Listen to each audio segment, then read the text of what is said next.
Chapter 653. That was why life was really a cycle of karma. If Mu Tongxue was really willing to go so far for Mr. Lu, what was he thinking? After leaving the lab, Mu Qiqi called Xing Xiao. She wanted to meet Mr. Lu. Xing Xiao sent Su Che to pick her up and directly sent her to Zhongting's factory. Mr. Lu was there receiving training from Zhongting's employees. After staying there for a few days, he was really influenced by Zhongting's corporate culture. He felt that staying here was more meaningful than being a teacher. That was why he decided to stay and develop his career in Zhongting. In the evening, Mu Qiqi met Mr. Lu alone. He knew who Mu Qiqi was, but he still felt a little uncomfortable when he thought of how similar her cheeks were to Mu Tongshue's. However, he knew very well that the person in front of him was not a nurse, but a real forensic doctor. Mr. Lu, I'm sorry for wasting your time. What's there to waste? If you and Chief Xing didn't bring me back, I might still be suffering in the mountains. Mr. Lu appeared a little bashful. What do you think of Mu Tongxue? Mu Qiqi did not come here to exchange pleasantries with him. She wanted to know if this man had any feelings for Mu Tongxue. She's a very special student, Mr. Lu said honestly. It's a little unbearable to be liked by her. Does that mean that you don't have any feelings for her other than that of a teacher and a student? Mr. Lu shook his head firmly. No. All right, I'm sorry for wasting your time, you stay here. Having said that, Mu Qiqi left the meeting room in Zhongting's factory. That left Mr. Lu scratching his head. When Mu Qiqi was serious, she looked much more mysterious than Mu Tongxue. At the very least, the teacher could not tell what she was thinking. Mu Qiqi only felt pity for Mu Tongxue. She had sacrificed everything to protect this man and avenge him. But in the end, this man really had no feelings for Mu Tongxue. He only treated her as someone he knew. That was all. Was it worth it?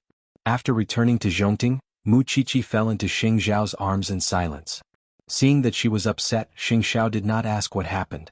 It was only on the way home that he asked, "What did you talk about with that teacher?" I asked him if he had feelings for Mu Tongxue. Mu Qiqi answered honestly. I want to know if the man Mu Tongxue gave her heart to is worth it. What's your conclusion? I can only say that she deserves it. After that, Mu Qiqi lay on Xing Xiao's lap. No matter how depressed she was, it was a fact that she could not change. Mu Tongxue invited us to her engagement ceremony with Yi Jingqing next weekend. She asked me to go and watch the show. Then let's go. Xing Xiao answered her directly. At the same time in Feng Shanshan's courtyard. Since Tang Yin had not seen him since he went out today, Feng Shanshan did whatever she wanted to do. She did not have to care about him. It seemed that she was the only one who was angry. Tang Yin acted as if nothing had happened. He even avoided talking to her and even quarreled with her. But Feng Shanshan was an impatient person. If she did not make things clear, she would not be able to eat or sleep well. Because of this premise, she sat in her courtyard, waiting for Tang Yan's figure. At 8 o'clock in the evening, Tang Yan drove home. When he saw Feng Shanshan sitting in the courtyard, he went up to her and said, "Don't you know that you are now the focus of the pursuit? And it's so blatant. I'm in my own house. Do I have to hide and lock the door?" Feng Shanshan asked Tang Yan in return. "Go in. Let's make things clear first. What are you thinking about our relationship?" Feng Shanshan crossed her arms and asked him, "Do you think this is a hotel? Do you think that I, your girlfriend, is dispensable? I know you can sacrifice everything, even me, for the sake of investigating the case, but please hide a little. Don't take it for granted. It's none of my business where you go. I should stand by the side and ignore who framed you. If you die outside, it's fine if others collect your body. I don't have to look for you. Do you think I'm annoying you? What kind of trash am I with? I don't feel warm at all. No wonder your ex cheated. I won't cheat, but I can't stand you either." After saying that, Feng Shanshan got up from the chair. Although she knew that the last sentence was too harsh, this man still did not react at all. After a long time he said, "It's cold outside. Go in." I don't have asterisk king feel safe. What's the difference between going in and coming out? And the person who makes me worry is you. I'm sorry, Tang Yin said in a low voice. I don't think I can be a qualified partner. So? Are you going to break up? I'll try to learn. Although Feng Shanshan was so angry, she really did not think about breaking up with this man. What? So, when she heard Tang Yin say those words, she heaved a sigh of relief. That's more like it. I'm not like those pretentious girls outside who need you to coax them. Is it so difficult to let you do the most basic thing? Tang Yin reached out and pulled Feng Shanshan over. He put his arm around her shoulders and walked home together. It's just that there's suddenly a woman who's stronger than a man. I'm not used to it. I don't know how to get along with her. You told me to take care of her. Tang Yin stopped talking. In fact, he had deliberately stayed away from Feng Shanshan for the past 2 days because he had just carried out an important mission. He was afraid that he would be followed by the criminals' henchmen. If they found out that he had a woman at home, it would bring unimaginable disaster to Feng Shanshan. It was just that this woman did not seem to understand how much he cared about her. He was not good with words, but he would protect his woman. But obviously what a woman wanted was not just a man's protection behind her back. Perhaps it was because they had not done it for a long time, so after the two of them went home, they were like dry wood and a raging fire. However, Tang Yin had a lot of injuries on his body, so he could not go all out. However, this was not a problem for Feng Shanshan. The two of them repeatedly pressed against each other.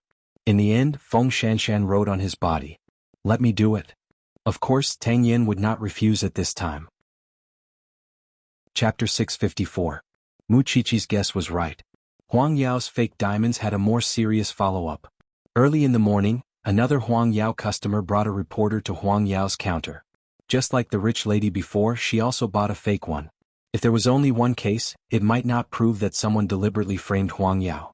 But there were 2 cases in a row. How could Sheng Bowen continue to comfort himself? Every necklace and accessory in Huang Yao had a special serial number corresponding to it. Moreover, there were specialized senior customer service staff in charge of sales in every area. But from the beginning until now, the staff in charge of that area had disappeared. The corresponding diamond was also missing. Wasn't that enough to explain the problem?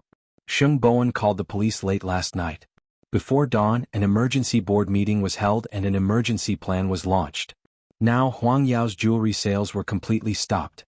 Sheng Bowen asked the employees to check the current jewelry in Huang Yao one by one to prevent any more fake goods. But even if he did this, there were still some loopholes.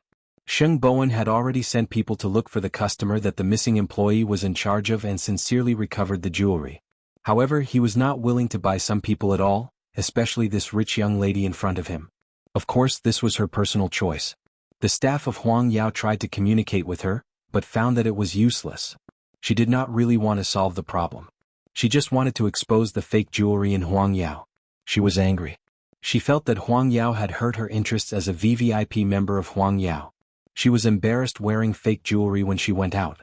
Then the news in Jianchuan followed up and reported it. Huang Yao immediately issued a public relations document. First, it was a sincere apology. Due to the staff's poor management, the interests of the consumers were damaged. Huang Yao had called the police, and the police would find the person involved as soon as possible. Secondly, Huang Yao would recover the jewelry sold by the staff to protect the rights of every consumer. They also promised that Huang Yao would identify the authenticity of the jewelry on the spot and give the consumers the most satisfactory answer. Once the public relations document was issued, it did not restore much confidence in Huang Yao. Because it was the time when the consumers were disgusted, the matter continued to ferment. Old Sheng had planned to live out his remaining years in peace. After all, it was not easy for him to keep his life.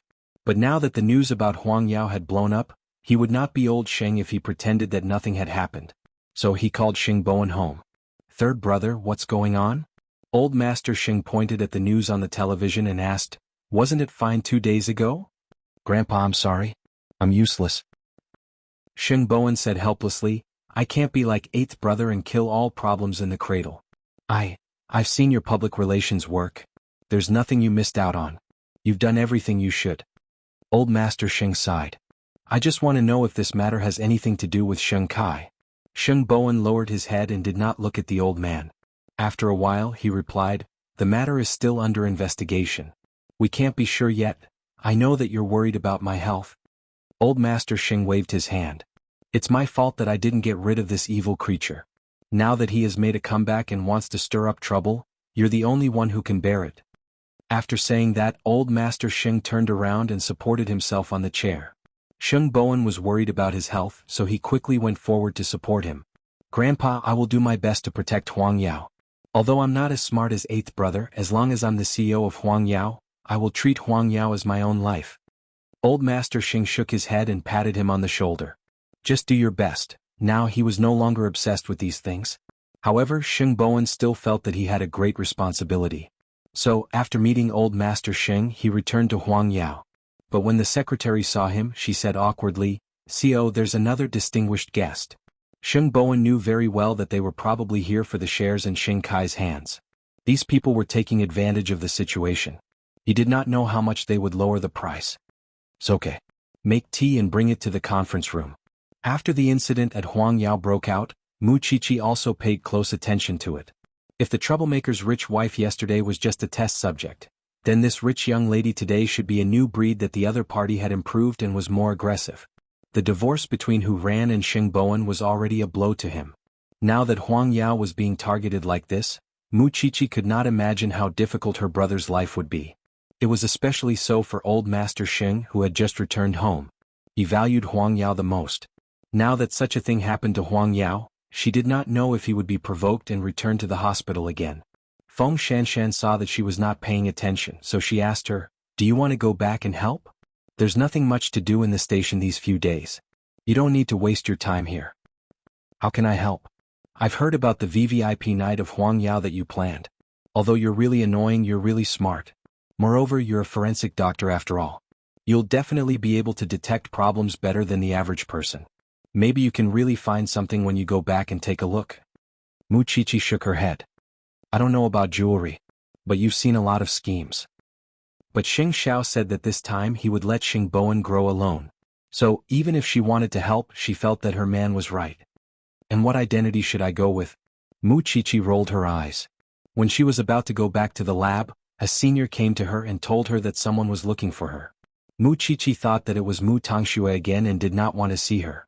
But when she saw the person, she realized that the person was looking for Xing Bowen. It was Hu Ran. "Did I disturb you?" "No." Mu Qiqi shook her head. They were not related in name anymore. Mu Qiqi did not know this former sister-in-law very well. So, it was inevitable that they would feel awkward. "If you're here to ask about third brother, I suggest you go and see him yourself. I don't know much either. All I know is from TV and gossip." Having said that, Mu Qiqi was about to leave, but Hu Ran stopped her.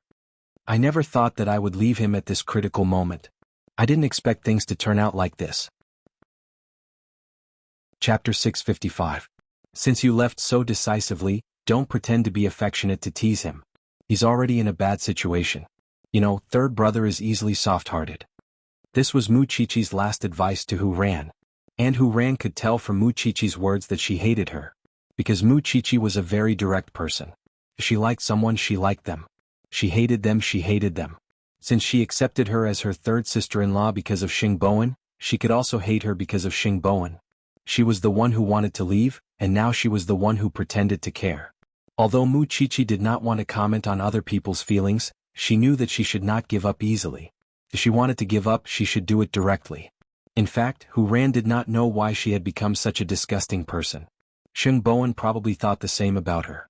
After Mu Qiqi returned to the laboratory, she still felt sorry for Xing Bowen. So, she took off her white coat and said to Feng Shanshan, "I'll go and see if third brother needs my help." "Go.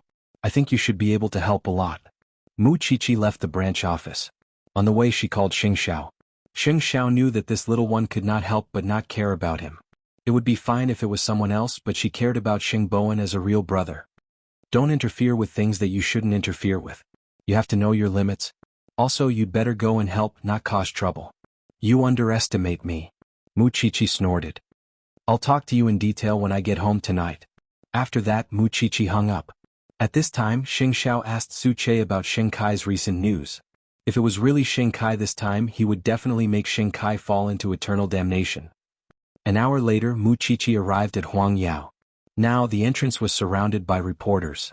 It seemed that they did not want to give her a chance to breathe. Seeing this, Mu Qiqi could only call Xing Bowen. "Third brother, your helper is here." Xing Bowen hesitated for a moment, but he still felt that Mu Qiqi's little brain might really be able to help him. So he asked his secretary to bring Mu Qiqi upstairs. However, during this process the secretary seemed to be different from other secretaries. "Miss Mu, I used to work for Xing Kai." Mu Qiqi was stunned for a moment, but the secretary continued. "Back then he asked me to spy on the president, and I was sent to the president's side. The president also knew that I was a spy, but he didn't fire me.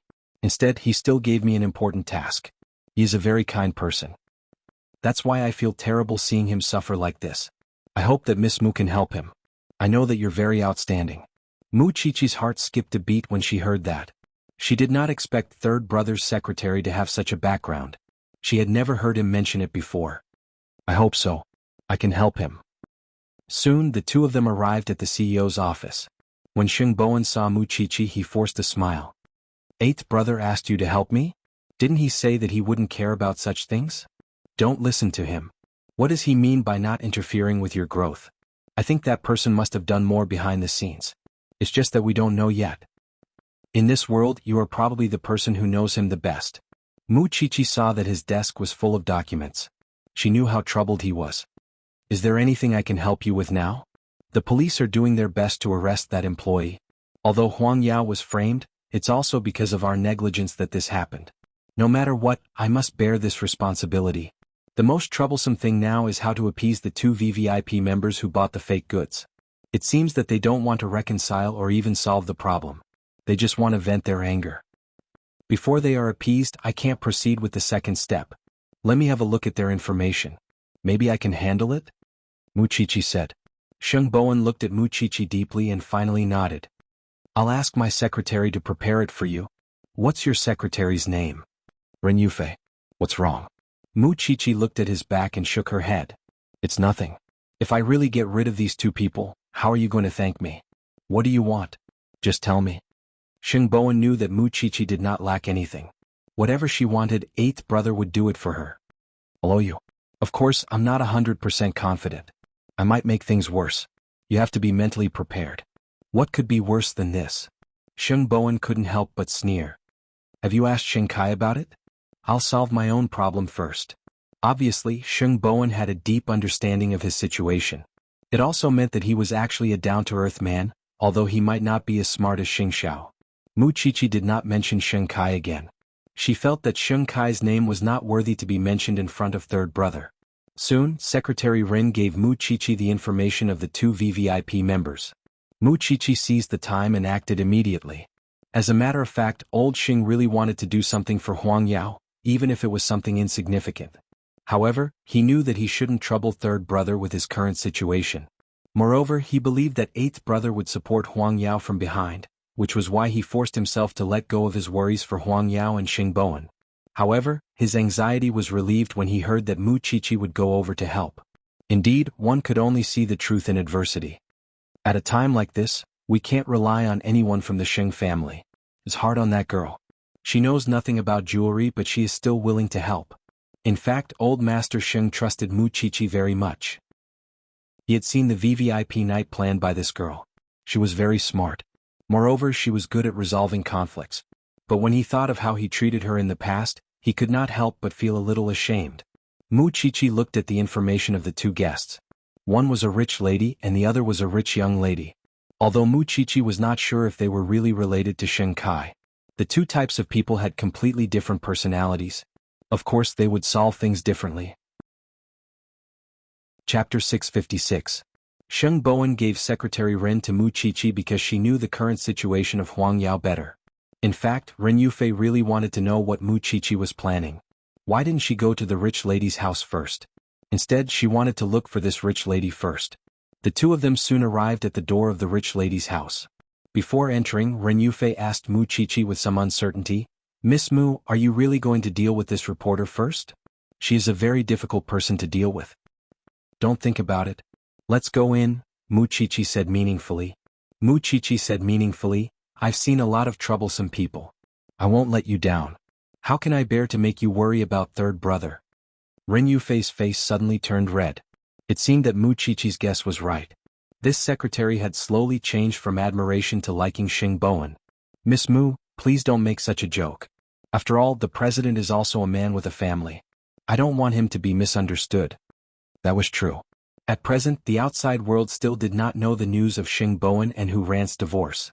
However, she would not tell the secretary about it because she did not want this well-behaved secretary to become Sheng Bowen's healing medicine. It was very unfair to her. All right, I'll be careful in the future.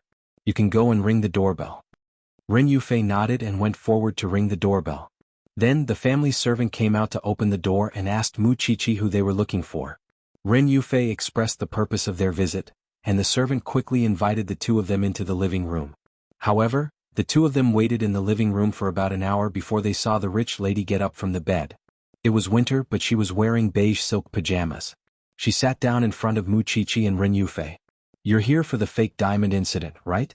But I've already expressed my position very clearly. I don't want any compensation and I don't need any apology. Huang Yao has embarrassed me. I won't let it go.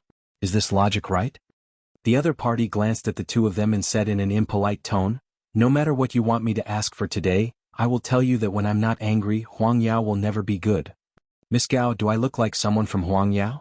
Muqiqi asked with a smile. The man looked at Muqiqi suspiciously. Then he said, "I've seen your secretary twice. Miss Gao, you come from a famous family, and you are also a fashion reporter.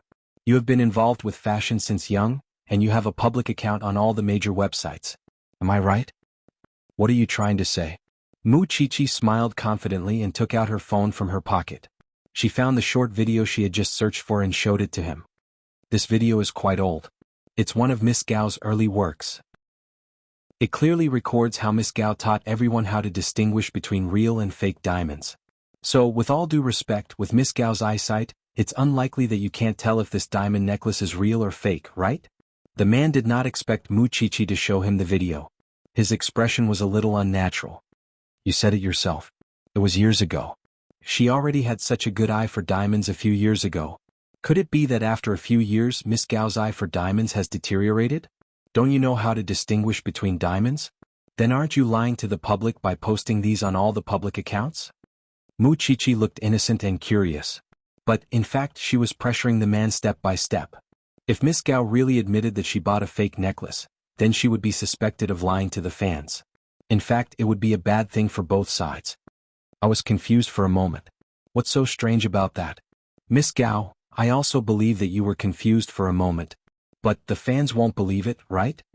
Muqiqi knocked on the glass coffee table with her finger. The man was obviously speechless after hearing Muqiqi's words. He could only look away. The rich lady from before said that she bought a fake diamond. All right, I'll assume that she is a nouveau riche. It's reasonable for her to buy a fake necklace. But would a fashionista like Miss Gao make such a mistake?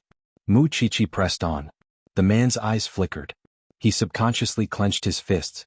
This was a sign of nervousness. "Miss Gao, you don't have to be nervous. After all, I've said that I'm not an employee of Huang Yao. I'm not here today to criticize you. I just want to help you solve your problem." The man pursed his lips. Finally, he turned around and looked at Muqiqi warily. "Can you really solve it? That must be built on the basis of mutual trust. Miss Gao, you should tell me why you want to do this. This is the premise." Muqiqi took the opportunity to make a request. The man was obviously very resistant to this answer. Moreover, what Muqiqi said was not a big enough threat to Miss Gao. "I can't say." Muqiqi seemed to have expected this answer. She smiled and said, "That's fine. I still have to go to the rich lady's place. I just don't know what kind of answer she will give me. And Miss Gao, let me give you a piece of advice. Slandering Huang Yao will not do you any good. Even if Huang Yao closes down in the end, the Sheng family still has Zhongting. But what about you? If Huang Yao is damaged as the person involved, don't think that you can stay out of it. At most, we will all die together. It's fine for us. The Sheng family is a big business. At most, we will earn less money. But for you, your reputation will be ruined in front of your fans. This will be worse than killing you. After all, this is the result of your hard work.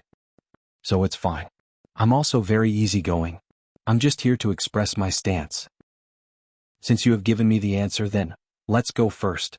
After all, Miss Gao's time is very precious." Having said that, Muqiqi stood up from the sofa. Ren Yufei followed behind her. The two of them walked toward the door without any hesitation. It was as if they were not afraid that Huang Yao's reputation would be ruined. Helpless, Miss Gao had no choice but to stop her. "If I tell you who the mastermind is, will you be able to think of a way to solve this problem?"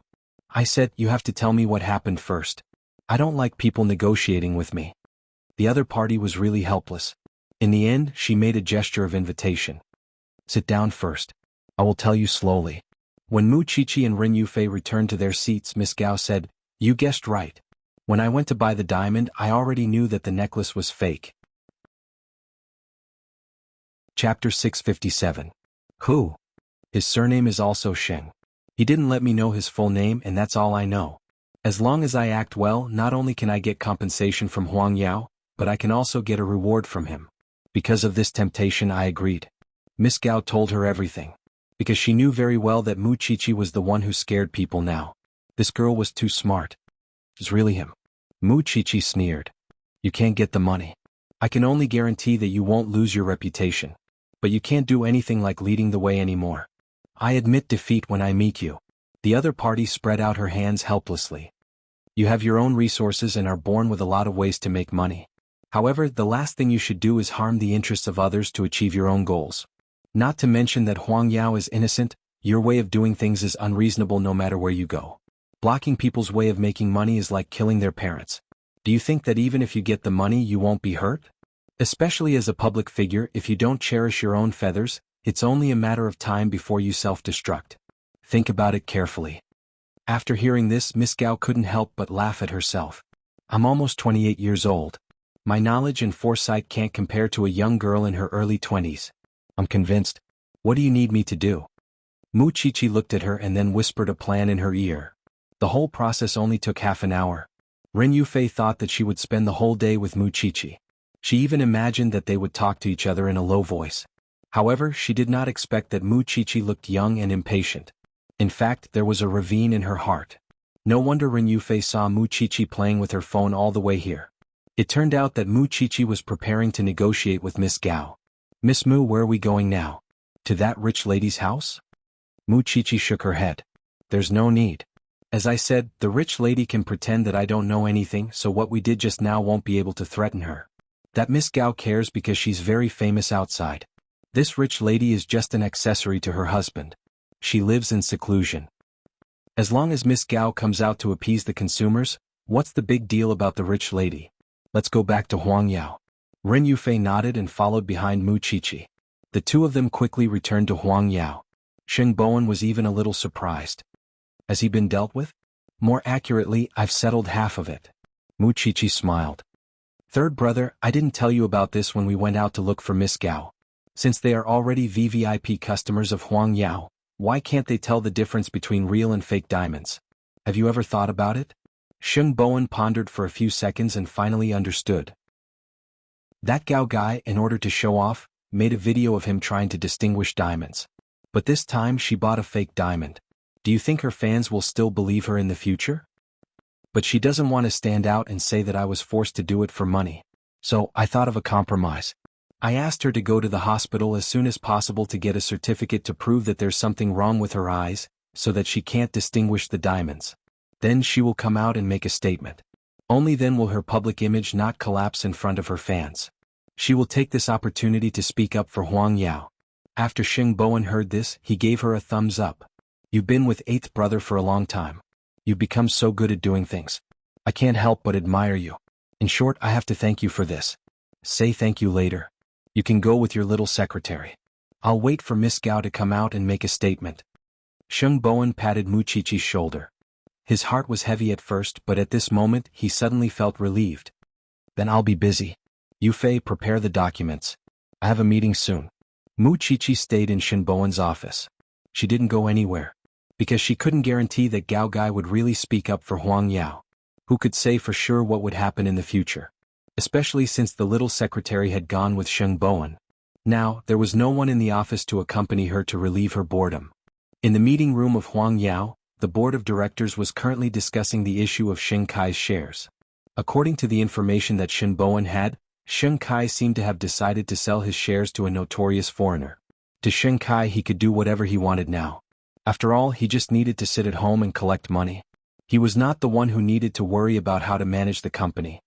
The police have made a major breakthrough. There are clues about the salesman and the whereabouts of the real necklace. After all, it's a big deal. It's not easy for him to sell it, so he put it on the black market. But the police intercepted it. Judging from the two incidents, both were done by Sheng Kai. Our people who went to look for Miss Gao have already understood the situation clearly. At present, there are more and more clues. It's also beneficial for us. Sooner or later, the truth will come to light. Co Sheng, I don't doubt your ability. But shouldn't we think of a way to get rid of Sheng Kai? Otherwise, we will have endless trouble in the future. In the meeting room, the discussion was in full swing. After a while, Sheng Bowen brought his secretary to a video conference because several of his partners had shaken their confidence in the cooperation. He had to appease them first. Meanwhile, Ren Yufei tirelessly followed by his side. She did not even complain for a moment. Perhaps it was because Miss Gao needed time to prepare, so Mu Qiqi waited in Huang Yao's office until the afternoon. Huang Yao's shares were still plummeting. Mu Qiqi thought that she would wait for Miss Gao to arrive at 4 o'clock. If Miss Gao was still unwilling or did not have the courage to stand up, then she would make her move. Just when she was bored, Xing Xiao called her. "How is it?" Mu Qiqi looked at the time and answered Xing Xiao, "I'm waiting for news. It's just that it's really boring in third brother's office. Su Che is downstairs. Go home, little one." Xing Xiao smiled. "Since you're waiting, why don't you stay by my side?" "Of course, I'd rather be with you." After Mu Qiqi hung up the phone, she quickly went downstairs. At this time, one of the people involved in the fake diamond incident stood out in public again. Chapter 658. If the person involved in this matter continued to bite on Huang Yao, then Huang Yao's positive image would continue to decline in the hearts of the consumers. Therefore, Miss Gao's attitude was very important. However, she had made it clear last time that she would not reconcile with Huang Yao. She must see Huang Yao's reputation fall to the ground. So, if she spoke again, did it mean that she would reveal more about the communication between her and Huang Yao? Maybe there would be some big news? But, to everyone's surprise, Miss Gao first apologized to the media and the public as soon as she came out. Then she took out the diagnosis she had prepared. She claimed that there was indeed something wrong with her eyes recently. Her vision was always blurry and she had double vision.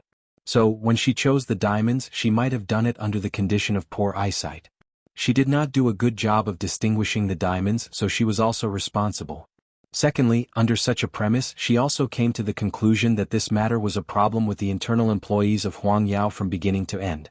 It was not a problem with Huang Yao's diamonds. This also showed that the quality of Huang Yao was still trustworthy. In addition, Huang Yao had recently added a segment to test the authenticity of the diamonds on the spot. Therefore, from this point of view, what Huang Yao needed to solve now was internal staff conflicts. As long as the person who set the pace led the problem to the right path, then the public would shift their attention to the real problem. In other words, it was meaningless for the media to hype up the news of Huang Yao selling fake goods. As for the rich madam, just as Mu Qiqi said, after Miss Gao came out to speak, she became completely unimportant. Because Miss Gao had already said that there was no problem with the quality of Huang Yao. However, no one in this world was perfect. You could not expect the company and everyone to never have a problem. You had to give them time to solve it.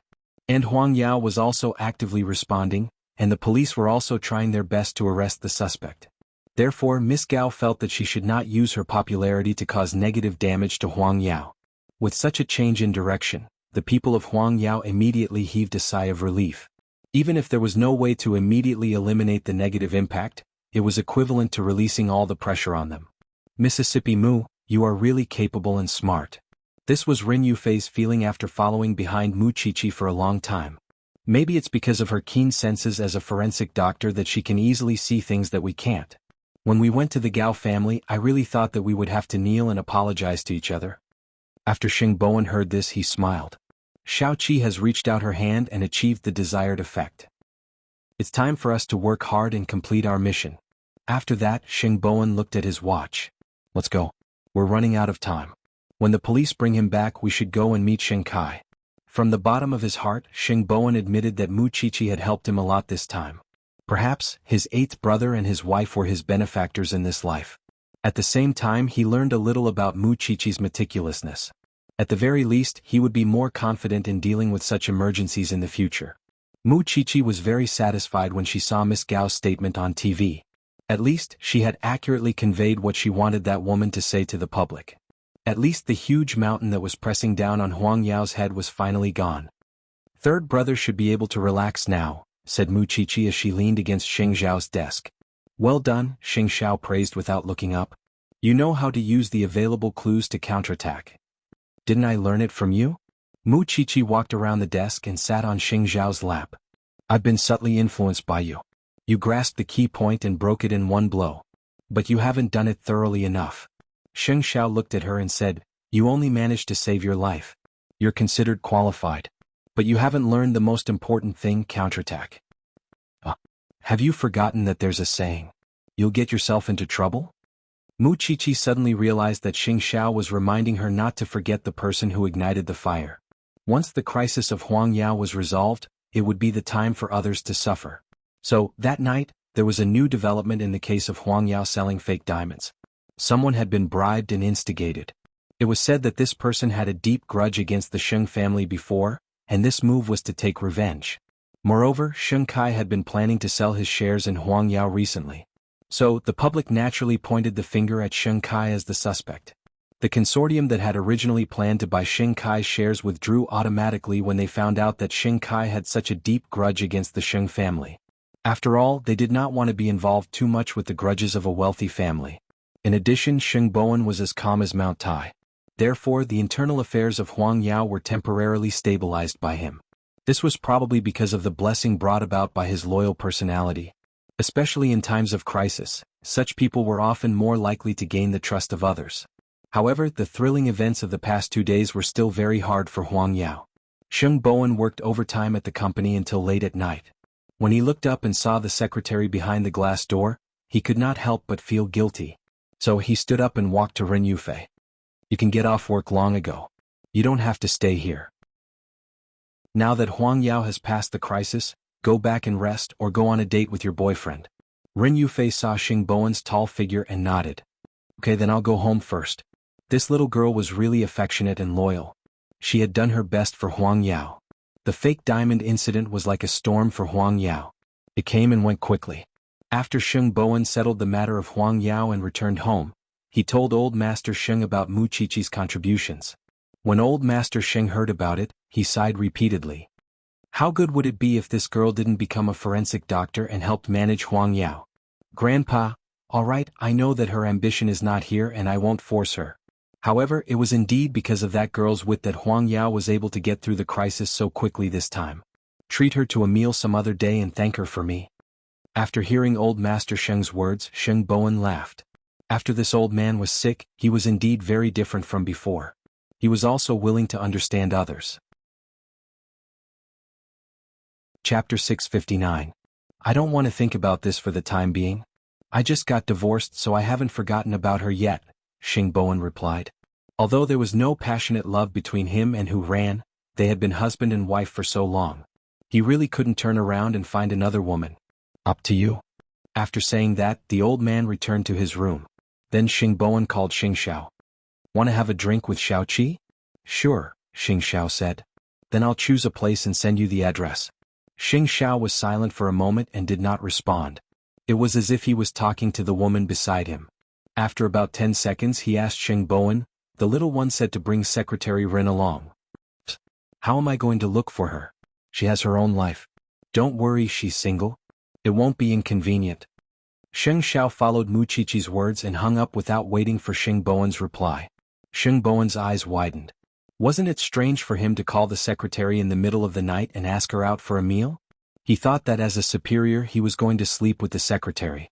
These two people were completely making things difficult for him. However, eating was not the main point. Mu Qiqi had done a great job today. If he couldn't even satisfy Mu Qiqi's request, it wouldn't make sense. Therefore he bit the bullet and found Ren Yufei's number. Then he braced himself and dialed the number. He even silently prayed in his heart that Ren Yufei had already turned off her phone and gone to sleep. However, he didn't expect the phone to ring and Ren Yufei picked up. President? Yes, it's me. Sheng Bowen pretended to be serious. Are you asleep? Well, Xiaoqi asked me out for a meal and asked me to call you. She said that you've been working hard with me recently. She asked if you're willing.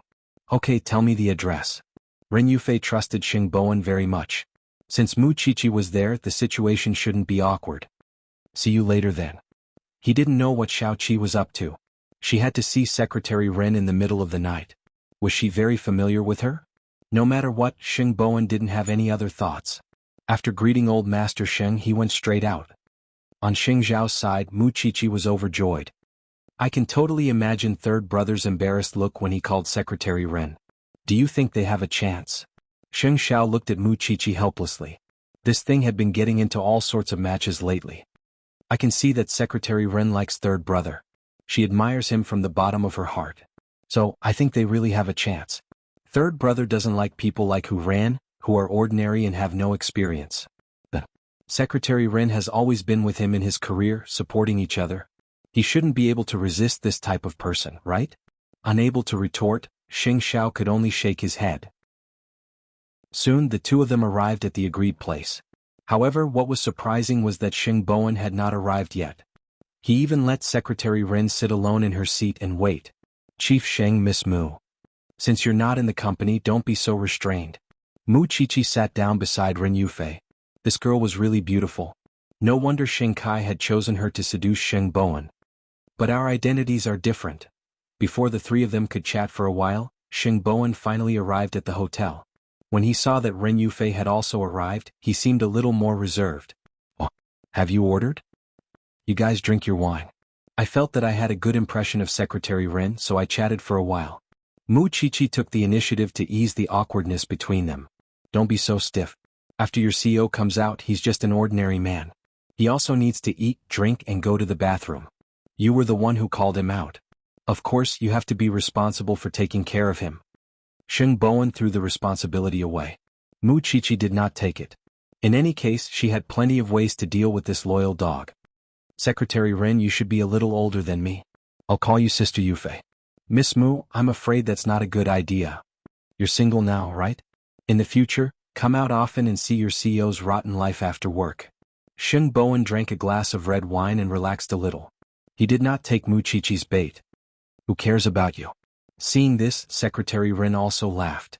I thought that the CEO treats everyone equally. It turns out that there are also those who are close and those who are distant. However, when she thought that Xing Bowen was already married, her expression became a little gloomy. That's right. In front of those who are close to him, he has no image at all. Mu Qiqi carefully observed Ren Yufei's expression and knew that she was very hesitant and evasive. After all, in the eyes of outsiders, Xing Bowen was now a married man. This also proved that Ren Yufei was really kind-hearted. If it were those who had evil thoughts, they would not really care whether you had a family or not. She had heard a lot about secretaries rising to the top. Then the relationship between the CEO and his wife should be very good. After all, the CEO has a very good temper. That's hard to say. Mu Qiqi did not intend to reveal the answer during the meal. Xiaoqi, I want to toast you for today's matter. The person I admire the most in my heart now has changed from eighth brother to you. Because now you're the person who can even control eighth brother. Mu Qiqi turned around to look at Xing Zhao's expression. When she saw that the man was not angry, she smiled. That's right. However, Xing Xiao still snorted at the two of them at the right time. Eighth brother, don't be unconvinced. Do you think that Xiaoqi has the final say in your family? Have you ever heard of butterflies in the stomach? Xiaoqi is on top of you, which is in accordance with the law. Ahem, Mu Qiqi's expression became a little unnatural. What do you mean by being on top of me? Why does it sound so erotic? Alright, cheers. Mu Qiqi quickly poured wine into his mouth. Secretary Ren was also sitting at the side. Her face was red because she had seen Xing Bowen many times, but she had never seen him drunk. Tonight, Mu Qiqi had really broadened her horizons.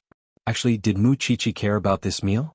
Of course, it was to create an opportunity for the two of them to strike while the iron was hot. Throughout the meal, Mu Qiqi kept pouring wine into Xing Bowen's mouth. However, he was so happy that he was willing to drink. In the end, he directly collapsed on the table, shocking the three of them. Third brother's alcohol tolerance is at its limit. Mu Qiqi looked at Xing Xiao. She had been tricking Xing Bowen the whole time. She did not drink a single drop of wine. All she drank was grape juice. Then Miss Mu, please call Madam and ask her to come and pick up the CEO. Send him back, Mu Qiqi said directly. Chapter 660. There's nothing to misunderstand. He's already divorced. Mu Qiqi gave this answer when everyone was about to go home, especially when Xing Bowen was already drunk. If he were sober, this would be so awkward. Ren Yufei was stunned. She obviously couldn't believe it. She must have many questions in her heart. She also understood that Mu Qiqi was doing this to create an opportunity for her. It was very likely that she already knew what she was thinking. However, the more this was the case, the more she didn't want to be the one who took advantage of the situation. Even though she had been sent to seduce Xing Bowen, take good care of him. We'll be leaving first. Ren Yufei did not reject Mu Qiqi's good intentions, but she did not want to leave an image of a scheming woman in front of Xing Bowen. Therefore, she gave the waiter a tip and the Xing family's address and asked the waiter to send Xing Bowen back safely. After returning to the Banyan courtyard, Mu Chichi placed her body in the warm bathtub. She thought to herself that the human heart was really subtle. Soon Xing Xiao entered the bathroom. He took off his black nightgown and followed her into the bathtub. Then he held Mu Chichi in his arms. "What are you thinking about?" "I'm thinking about Secretary Ren. I wonder if she sent third brother home. If it were me, I would definitely have selfish motives. Thinking about how hard it was to have a crush on you back then, if I were given such a chance, I would definitely bring you back to my house and take a good look at you." Xing Xiao closed his eyes and did not look at her at all. He only said slowly, "She asked the waiter to send third brother home." Mu Chichi, such a good opportunity had been wasted just like that. However, while Mu Chichi was clicking her tongue, she also sighed from the bottom of her heart. Actually, Sheng Kai had chosen a very decent person to be his spy. "Don't do this kind of thing again. I don't like it." Mu Chichi was still in a daze when she heard that. She turned her head to look at him. "Alright, I won't do it anymore. I'll just keep my eyes on you. I won't look anywhere else, okay?" Xing Xiao did not say anything. His right hand gently stroked Mu Chichi's head, making her feel sleepy. Mu Chichi yawned and fell asleep on the man's chest in the bathtub. Anyway, when she woke up the next day, she would definitely be in bed. Late at night, when everyone was sleeping soundly, the employee of Huang Yao who was being chased by the police had been brought back to the police station in Jianchuan and would be interrogated overnight. Why would a girl, a dignified customer service representative, take the risk out of desperation and commit a crime? The girl did not panic. After she was arrested, she remained silent. She only made one request to the police. She wanted to see her family. Because as long as her brother was saved, it meant that the person had kept his word and she would not expose him. Also, did Xing Bowen think that this matter was over? In fact, this was just the beginning of Xing Kai's revenge. After all, it was old Xing's birthday in March. As his grandson, he should learn from eighth brother and send him a birthday gift. The next day, Xing Bowen woke up from his big bed at home. When he thought about how he was forced to drink by Xiao Qi and how he had embarrassed himself in front of Secretary Ren, he suddenly felt his ears burning and couldn't help but blush. He didn't know who sent him back, but after he got drunk, he fell asleep. During breakfast, old Master Sheng looked at Xing Bowen with a strange gaze. "I heard from eighth brother that you brought your secretary to dinner last night?" "Chi-Chi asked me to bring her," Xing Bowen explained. However, from the old man's point of view, it was only because the little girl had seen through something that she would let the secretary attend a private dinner. Wasn't that obvious enough? If the secretary's family background is clean, bring her back to take a look. I'm very relieved to be able to take care of you in your career and life. Sheng Bowen finally understood why Mu Chichi had to drag Secretary Ren out last night. It turned out that she had such a plan. "Grandpa, I just treat her as a secretary. Don't think too much. Alright, I was just saying. You should go to work." Old Master Sheng could see how slow Sheng Bowen was in this aspect. It was no wonder that there were no sparks when he lived with Hu Ran. He had never thought about what it would be like to hug a woman and be intimate with her. Sheng Bowen was very helpless, especially when the other members of the Sheng family looked at him as if he was having an affair with his secretary. Eighth brother is such a blabbermouth. Do you really have to explain everything in detail to the old man? Therefore, on the way to work, Sheng Bowen called Xing Xiao. "Eighth brother, since when did you and Grandpa have such a good relationship that you can gossip about me? My woman is worried about your marriage. What do you think?" In other words, Xing Xiao felt that he was in the way. "Are really black-bellied and sinister as always." Sheng Bowen hung up the phone and went to Huang Yao. When he saw Ren Yufei, he should have been embarrassed. However, Ren Yufei pretended that nothing had happened. She just pointed at the conference room and said, "The police are here." In that case, the person had been brought back. Coincidentally, he also wanted to know why there were still people who would repay kindness with enmity. Huang Yao had never treated its employees badly, especially after he took office. In the morning it was rainy. A large group of people from the Yi family had come, all for the sake of making Mu Tangxue dazzling at the engagement ceremony. What happened in Huang Yao this time had made Mu Chichi shine again. So, Yi Jingqing had to spend more energy and money on Mu Tangxue. He wanted to let the world know that Mu Tangxue was the noble goddess and Mu Chichi could never be seen in public. Mama Yi sat in the living room with a gloomy face. After she was slapped by Yi Jingqing, she knew that Mu Tangxue was not as simple as she thought. So she could not act rashly. Mu Tangxue knew that she was holding back. So, she was always stepping on Mama Ye's bottom line. Especially when there was no one in the living room, she deliberately put on the pigeon egg Yi Jingqing bought for her and showed it off in front of Mama Yi. "I knew it. Brother Jingqing really loves me. I said I wanted this diamond and he did everything he could to get it for me. Auntie, I really want to thank you for saving me from the slums. Don't be too happy. Mama Yi snorted. You should know that it's easy to get karma when one is too happy. I think this sentence is more suitable for your entire family. After that, Mu Tongxue smiled. I'm going to ask Brother Jingqing for his shares tonight. Auntie, aren't you going to stop me? Chapter 661. You've touched my things but you've never asked me. Mu Tongxue sneered. She raised the pigeon egg between her fingers and admired it for a while before returning to her room. Why would she care about this now? She just wanted to make this family suffer. Yi Jingqing would never let her go and she would never let him go either. So, evil people should torture each other like this. Mama Yi saw Mu Tongshue's smug expression. She could not wait to tear Mu Tongshue's mouth apart. But she knew it was exactly what Mu Tongxue wanted. She was not that stupid. However, she would never agree to let such a jinx marry into the family. Even if her son was not on her side, she still had her husband. A grand engagement ceremony? That would depend on whether it could be held smoothly. Wasn't Mu Qiqi, the little bitch's elder sister, at loggerheads with her? She did not know if Mu Qiqi was willing to help her deal with this little bitch. After the incident at Huangyao, Mu Qiqi could finally return to the forensics laboratory. But when she returned to the police station, she found that everyone was out on duty. There was another murder case. Mu Qiqi took out her phone and called Feng Shanshan. She thought it was fine this time. After all, she had rested for a few days. Where are you? Why didn't you tell me about the case? In a building in the city. Feng Shanshan said while vomiting. It's so disgusting, give me the address. I'll come over now. I think you're the only one who can be as steady as a mountain and help the professor. After saying that, Feng Shanshan gave him the address. Mu Qiqi received the address and rushed to the crime scene. However, the scene was too spectacular. Now, only Tang Yin and the professor's expressions did not change. Of course, after Mu Qiqi came, there would be another Mu Qiqi. Mu Qiqi arrived at the scene in 20 minutes. But when she was downstairs, she could already smell the stench of a corpse. The police saw Mu Qiqi entering the cordon and quickly stopped her. Mu Qiqi quickly took out her ID, but the police recognized her. You are Mu Qiqi.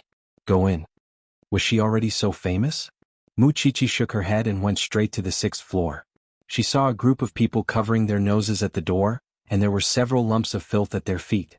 It seemed to be a big case. Xiaoqi, you're finally here. When the group of senior brothers saw her, they quickly made way and said, Shanshan has been vomiting inside, so we can only vomit along with her. Hurry up and help the professor. Mu Qiqi was pushed through the door and was left dumbfounded. In the huge living room, there were actually 4 corpses lying on the ground. The giant phenomenon was obvious, and 2 of the corpses had internal organs scattered on the ground, mixed with some green. It looked colorful and spectacular. No wonder this group of people vomited so exaggeratedly. He looked at Mu Qiqi again. She was really calm. Feng Shanshan quickly grabbed her and said, Hurry up and help, I can't stay here any longer. Mu Qiqi took over Feng Shanshan's work, and then Feng Shanshan went to Tang Yin. I'll help you.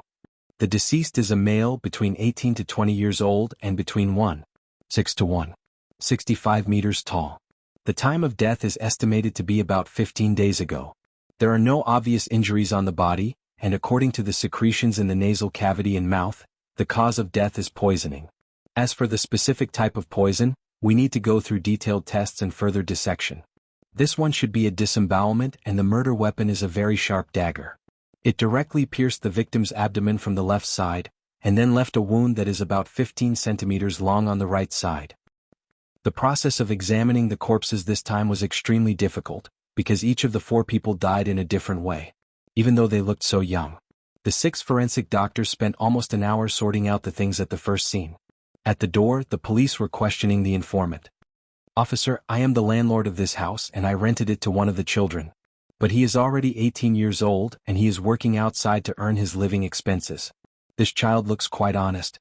He has been living here for more than a year, and there is nothing wrong with him. He pays the rent every 3 months. This time, it's because I received a complaint from the neighbors.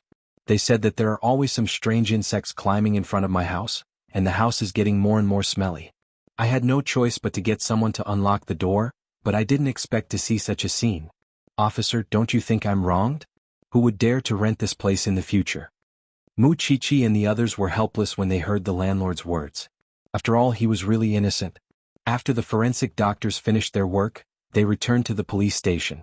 Because it was a major case, the police in the district felt that they could not solve the case within a time limit, so they went to the criminal investigation team and asked to take over. Tang Yen, of course, did not say anything.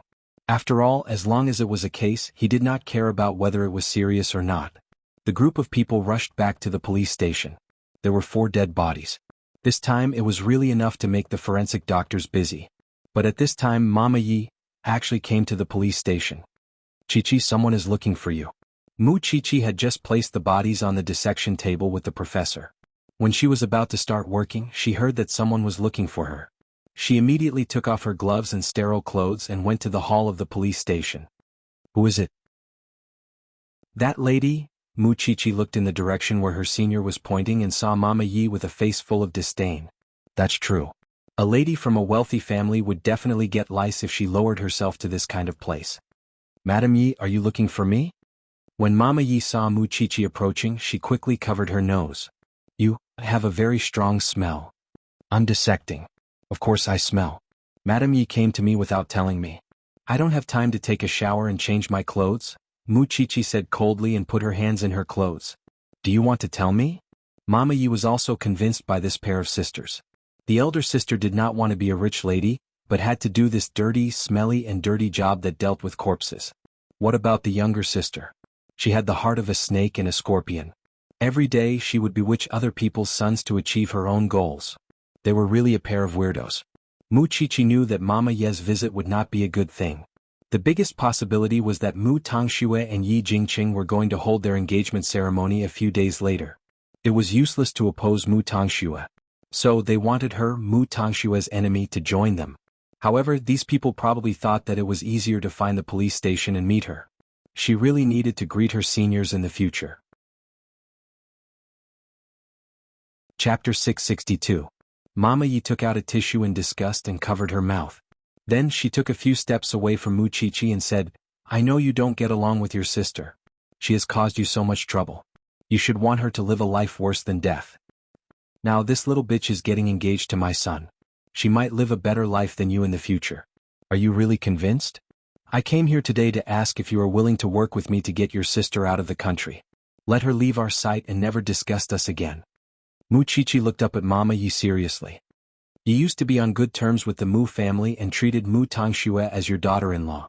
But your attitude towards her has changed so much in such a short time. Whatever you say. I just want her to get out of my sight. Far away. It's best if she dies a horrible death.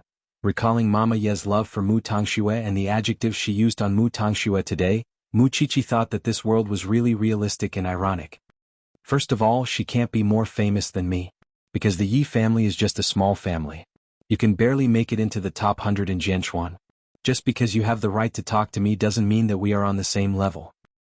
Secondly, Mu Tongxue and the Yi family love to kill each other. Why should I interfere? I can't wait for her to turn the Yi family upside down. Madam Yi, don't forget how your son treated me when I was young. Lastly, don't come to the police station next time.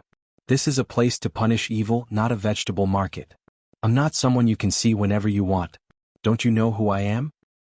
Alright, I still have work to do. You can do as you please, Madam Yi. Having said that, Mu Chichi immediately turned around. She was really tired of wasting time on these irrelevant people. No, it was not irrelevant. It was disgusting. You and your sister will die a horrible death sooner or later. This is my curse to you too. When Mama Yi left, she shouted at Mu Chichi's figure. Many policemen in the hall heard it and all agreed that Mama Yi was very vicious. I really don't understand the world of these rich people. However, no matter what, I will stand on Xiao Qi's side because our entire branch knows what kind of person Xiao Qi is. When Mu Chichi passed by, she heard her seniors whispering to each other. She just smiled and said, Then I really have to thank you. Yi Mu returned without success, completely beyond her expectation. There was no doubt that Mu Chichi hated Mu Tongxue. But why wouldn't she cooperate with her? It was clearly the best time to deal with Mu Tongxue. Even so, even if there was a deep grudge between Mu Chichi and Mu Tongxue, she wouldn't help an outsider against her own sister, would she? Especially since the Yi family was not innocent. Soon Mu Chichi returned to the lab. Meanwhile, the others were busy examining the corpse. Of the 4 victims, 1 died of potassium cyanide poisoning, 1 was stabbed to death, 1 was electrocuted to death, and the last one was hacked to death. The 4 of them died in different ways, and according to the current state and characteristics of the corpses, the conclusion is that the 4 of them died at almost the same time. You've all been inside the crime scene. What do you think now? The professor asked the others. Muchichi thought about it and answered, 4 people dying at the same time sounds like a vicious murder case, but that's not actually the case. 4 people died in 4 different ways at the same time, and that alone doesn't fit the characteristics of homicide. Isn't it too complicated if there was only 1 murderer? Moreover, how could 1 murderer kill the victims in 4 different ways at the same time? Let's assume that there were 2 or more murderers, but there were no traces of anyone else in the house. There were no extra footprints, clothing fibers, or fingerprints, let alone signs of a struggle. How could such a huge case with so many people be cleaned up so cleanly? Most importantly, the murder weapons were all at the crime scene. That's why I have a bold hypothesis that you all already know. These 4 people either committed suicide at the same time or killed each other. According to the distribution of the corpses, the one who was stabbed to death and the one who was hacked to death should have been facing each other before they died. As for the other 2, one was lying on the sofa, poisoned by potassium cyanide, while the other was electrocuted and sitting on the floor. They must have planned this beforehand. Group suicide. The professor nodded. You're right. The DNA on the murder weapons has been tested. We'll get the answer soon if it's as you guessed. What we need to do now is to confirm the source of the corpses. Why would 17 or 18-year-old kids commit suicide together? Of course, the rest was up to Tang Yen. So, Tang Yen took off his gloves and left the autopsy room. Feng Shanshan could not help but sigh. They're at such a good age, but they chose such an extreme way to end their lives. What kind of things did they go through to give them the courage to die? Who knows? Nowadays, young people's psychological endurance and ability to resist pressure are really far inferior to their predecessors. No matter what, if you have something unhappy in your heart, you must release it in time, especially you, Shanshan. I remember that you and Tang Yen are neighbors. If you have anything that you can't get over, remember to look for Tang Yen. That kid is also good at psychological counseling. Feng Shanshan was stunned. She could not help but snort coldly in her heart. I'm afraid you don't know your nephew at all. Alright, that's all for now. Hurry up and change. Then Muchichi and Feng Shanshan went to the changing room. At this time, Muchichi smiled at Feng Shanshan. Haven't you told anyone about you and Captain Tang? With his personality, he's always on the front line. Even 10 bulls can't hold him back. What's the point of telling others? Feng Shanshan asked. I wouldn't be surprised if he suddenly disappears one day. What can I do? I can only smile at life. You're not sad? Don't forget about Dai Shi, who didn't even sleep for Captain Tang. Don't mention it. I'm still angry. Chapter 663. Why did the man from the Yi family look for you? He asked me to talk to Mu Tongxue. Feng Shanshan looked at Muchichi and shook her head. These rich families are really strange. The Sheng family is like that, and so is the Yi family. Are these people unable to live the life of the rich? They have nothing to do every day and they don't contribute anything to society. And they're always looking for trouble. If you ask me, who should I ask? Muchichi rolled her eyes. I don't care about the matter between the Yi family and Mu Tongxue. To put it bluntly, it's just a dog-eat-dog plot. But I'm going to Mu Tongshue's engagement next week. Since there's a good show, of course I'm willing to go. Feng Shanshan thought that sometimes being born into a rich family was not as good as being like her. She had some spare money and was free. It was really boring to plot against each other every day. Soon, the field personnel screened the identities of the deceased and found that they had one thing in common. Their family conditions were very poor. However, they came from different places and their family backgrounds were not exactly the same. There must be a reason why these 4 people from different places gathered together. Now, everyone's mission is to investigate the detailed information of these 4 people, from their family background to their social connections, as well as their interpersonal relationships. Everything must be clear. Of course, after Tang Yen assigned the task, he also walked to the entrance of the branch office. However, when he turned around and saw Feng Shanshan, he turned back and walked to her. Wait for me at the station tonight. Let's have dinner together. I'm very tired. I want to go home and rest. It's the professor's birthday today. After saying this, Tang Yen left quickly. However, Feng Shanshan, who was left behind, was confused. Did he mean that he wanted to bring her to dinner because it was the professor's birthday? Was that what he meant? His parents were not around. So, the professor was his only family now. Since he wanted to bring her to dinner, did that mean that she was meeting his parents? But why should she meet his parents? Should she meet him just because he said so? In fact, Tang Yen was outside the autopsy room just now. He heard the conversation between the two girls, especially Feng Shanshan's words. If he suddenly disappears one day, I won't be surprised at all. He knew that he couldn't give people a sense of security, and he also knew that Feng Shanshan's elegance was all an act. However, he would not simply disappear. At least, after meeting Feng Shanshan, he cherished his life more than before. Mu Qiqi saw Feng Shanshan standing awkwardly at the door of the laboratory and leaned on her shoulder.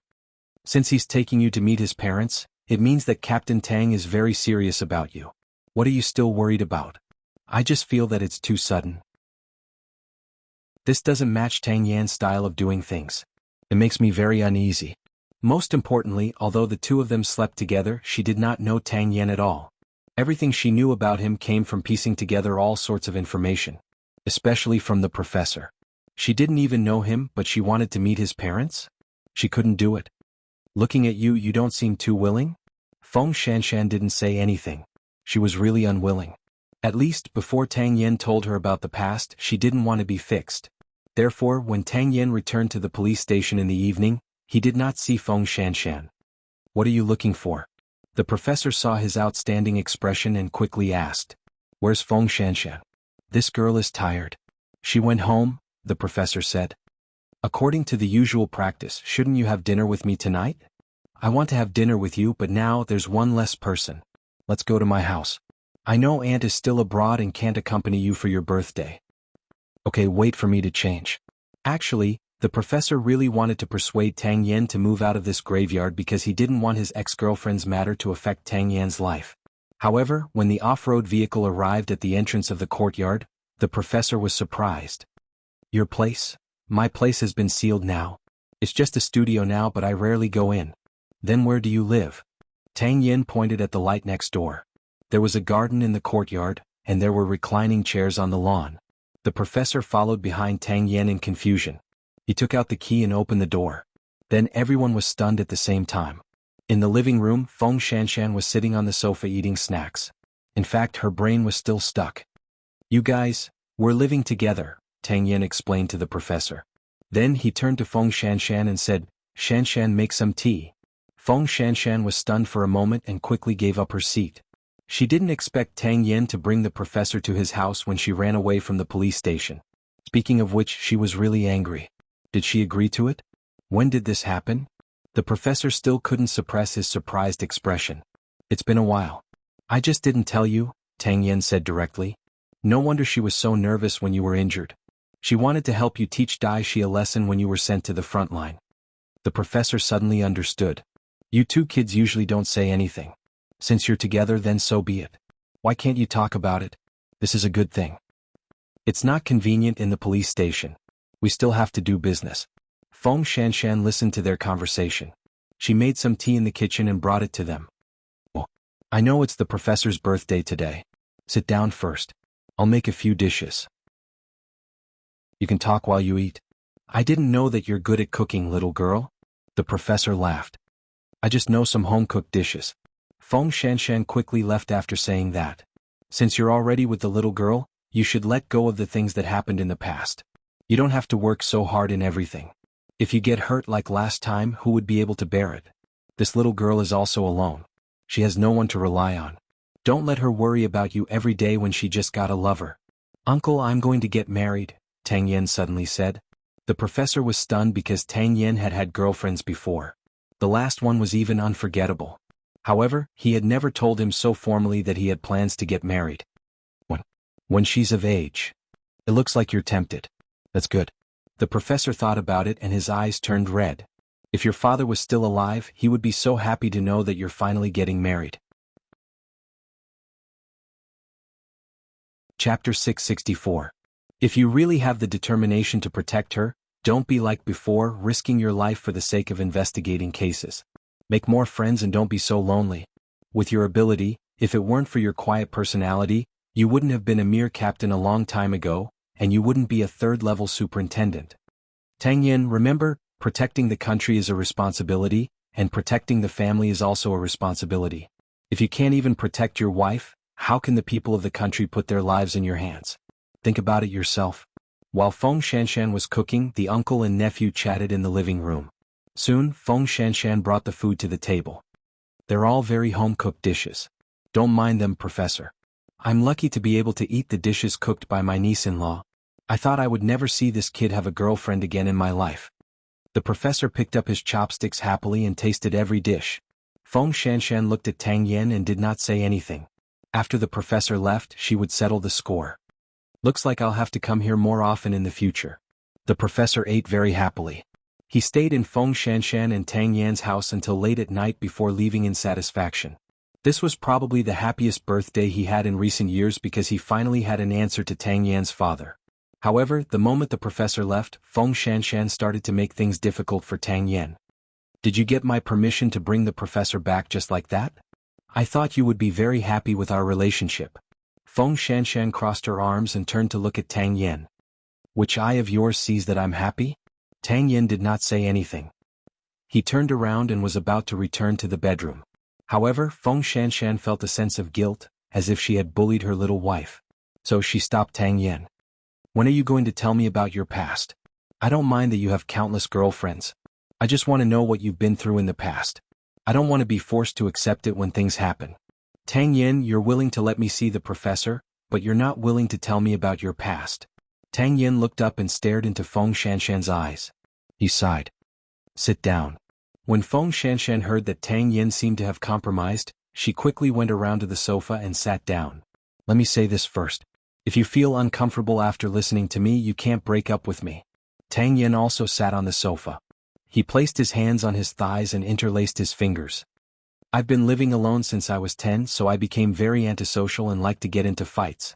When I was 15 or 16, I got into a fight outside and was sent to the juvenile detention center. I was locked up for 8 months. It was also in the juvenile detention center that I became enemies with a very famous gangster. He swore that once he got out, he would kill me for revenge. So, as soon as I left the juvenile detention center, my uncle forced me to go to the police academy because it was safer there. I got into the police academy, but I still couldn't control my temper. I got into a fight with a colleague and got a major demerit. I was almost fired. It was the gangster who threatened me who changed my life. He stabbed me and I was hospitalized for 3 months. From then on, I kept my temper in check. Because I was good in all aspects, I was chosen to be an undercover agent. It was a drug gang, and it was a gang with a lot of gunpowder. I spent a year to gain the trust of the boss and followed him as his second in command. Later, I released important information and cooperated with my colleagues in the police force. Finally, we destroyed the gang, but my identity was also leaked.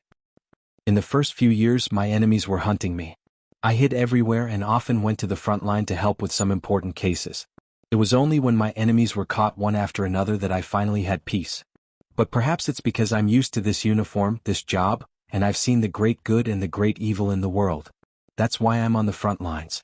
Because I've seen the various methods of those criminals, I think that people like me are born to deal with those vicious people, because I feel that I'm actually the same kind of person as them. Women, I don't avoid my casual side at all. Since I was a teenager, I have never stopped being with them. But I don't play games with relationships, so most of the time I end on good terms. What about the previous one? Feng Shanshan felt that she did not mind that Tang Yen had never stopped being with her, but she cared about his previous one.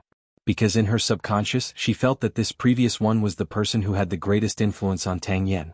Especially after the previous one passed away, he did not look for a woman for 2 to 3 years. The previous one was a university student who did research. She said that she liked the male hormones I exuded, so she chased after me for 8 months. I agreed, but I did not have extra time to accompany her, so she complained more and became more and more dissatisfied. We did not spend a long time together. The real time we spent together was less than a month. Because I always disappeared for a few days, she could not stand it anymore and had an affair with another man. After I found out, we broke up peacefully. But later she came back to find me. Because she was seriously ill, I kept her by my side to fulfill my duty. In the end, I sent her away and found a grave to erect a tombstone for her. After that, I met you. Is she a special existence to you? Tang Yin shook his head. She's the same as before. There's no difference. Then why was there 2 years between you? Or should I say, am I also one of them? Feng Shanshan, when you've been locked in a small dark room for a month, thrown into the mountains for 3 months without any help, and fought with drug dealers every day, you'll know that as a spy your heart must be hardened. I admit that perhaps the way I look at women is no different from how I look at other things, because I feel that only life is precious in this world. But you jumped out of the stereotype of a woman and injected a few drops of fresh blood into my already dead heart. After hearing this, Feng Shanshan was very touched. She moved her throat. Muchichi is also very special. But I am not interested in other people's things. Most importantly, I see the shadow of my past in you. Chapter 665. In fact, Feng Shanshan's feelings were really complicated. She also understood why Tang Yen was so quiet and taciturn. It was because he had seen through all the truth and hypocrisy in this world. He had experienced pain and torture that others could not feel. How could such a person be affected by the little things in life?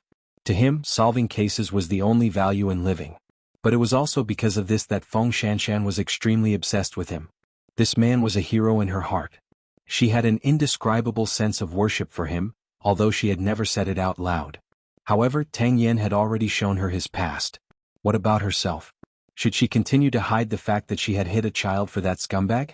I've already gotten the answer I want. Why should I stop? Feng Shanshan asked Tang Yen in return. It wasn't easy for me to find a man that I'm crazy about. Why should I let go?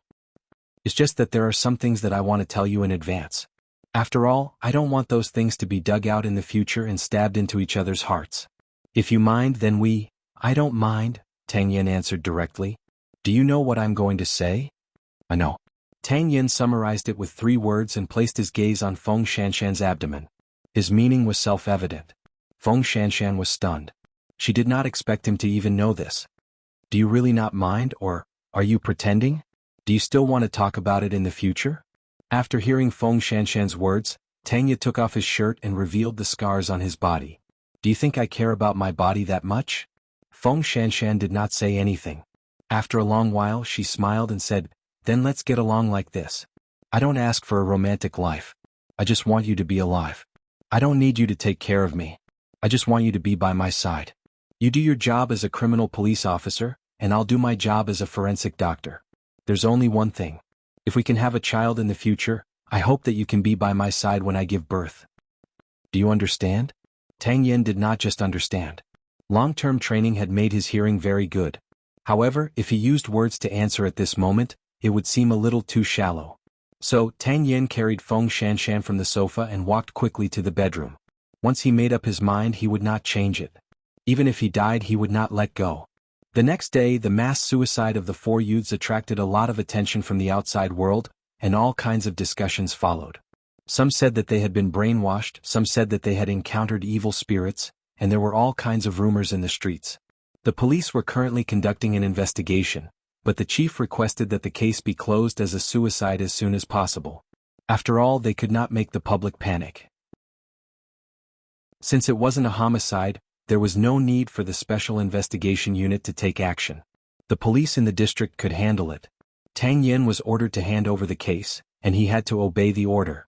So, the case was soon taken over by someone. The people in the police station instantly became idle.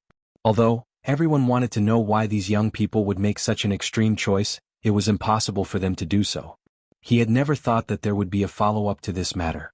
Soon, it was time for Mu Tangxue and Yi Jingqing's engagement. The rich circles were also talking about Mu Qiqi and Mu Tangxue. The sisters had been entangled for some time, but in the end they had each married off to a rich family. Still, would Mu Qiqi attend Mu Tangxue's engagement ceremony? There was no doubt that Mu Qiqi would go. After all, she still wanted to watch the drama between Mu Tangxue and Yi Jingqing. The 2 of them had left such a huge shadow in her childhood. Now that it was a dog-eat-dog time, how could she not go and watch the drama?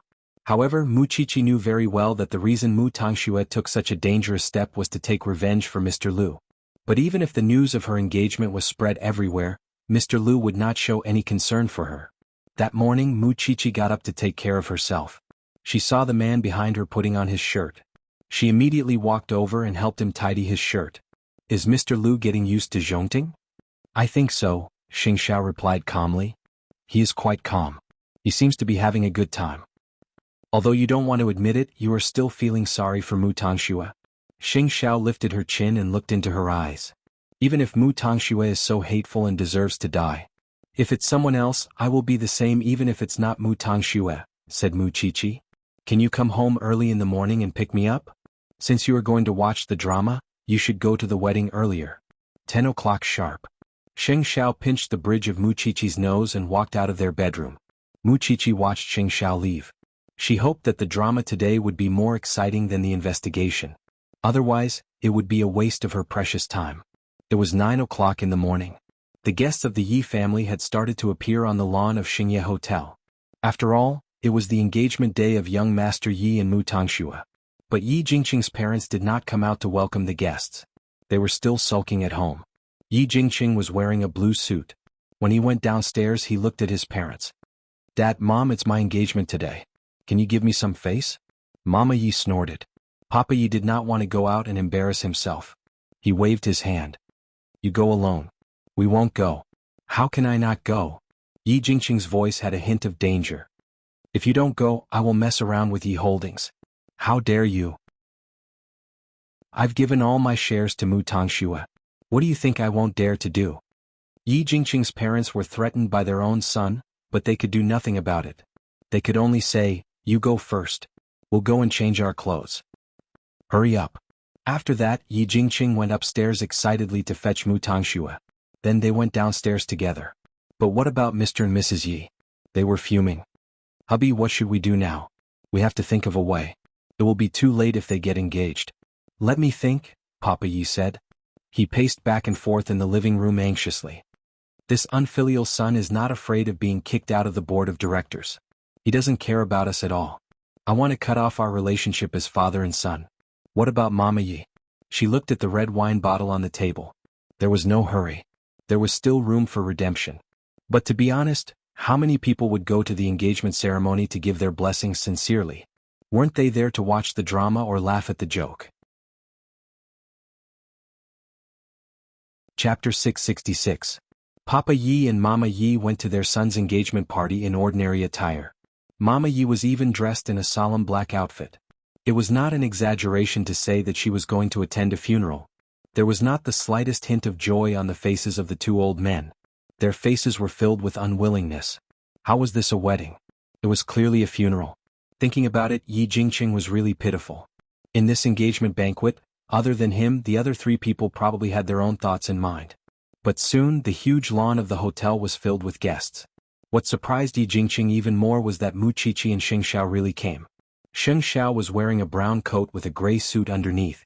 He still looked like a dignified CEO. Holding Mu Qiqi, who was also wearing a beige coat, they walked to Yi Jingqing. I didn't expect Chief Sheng to come. It's really an honor for Yi Holdings. Zhongting was a military enterprise. The power behind it was mysterious and shocking. In the past year, Xing Xiao had quickly built this huge kingdom in Jianchuan with the most ruthless methods.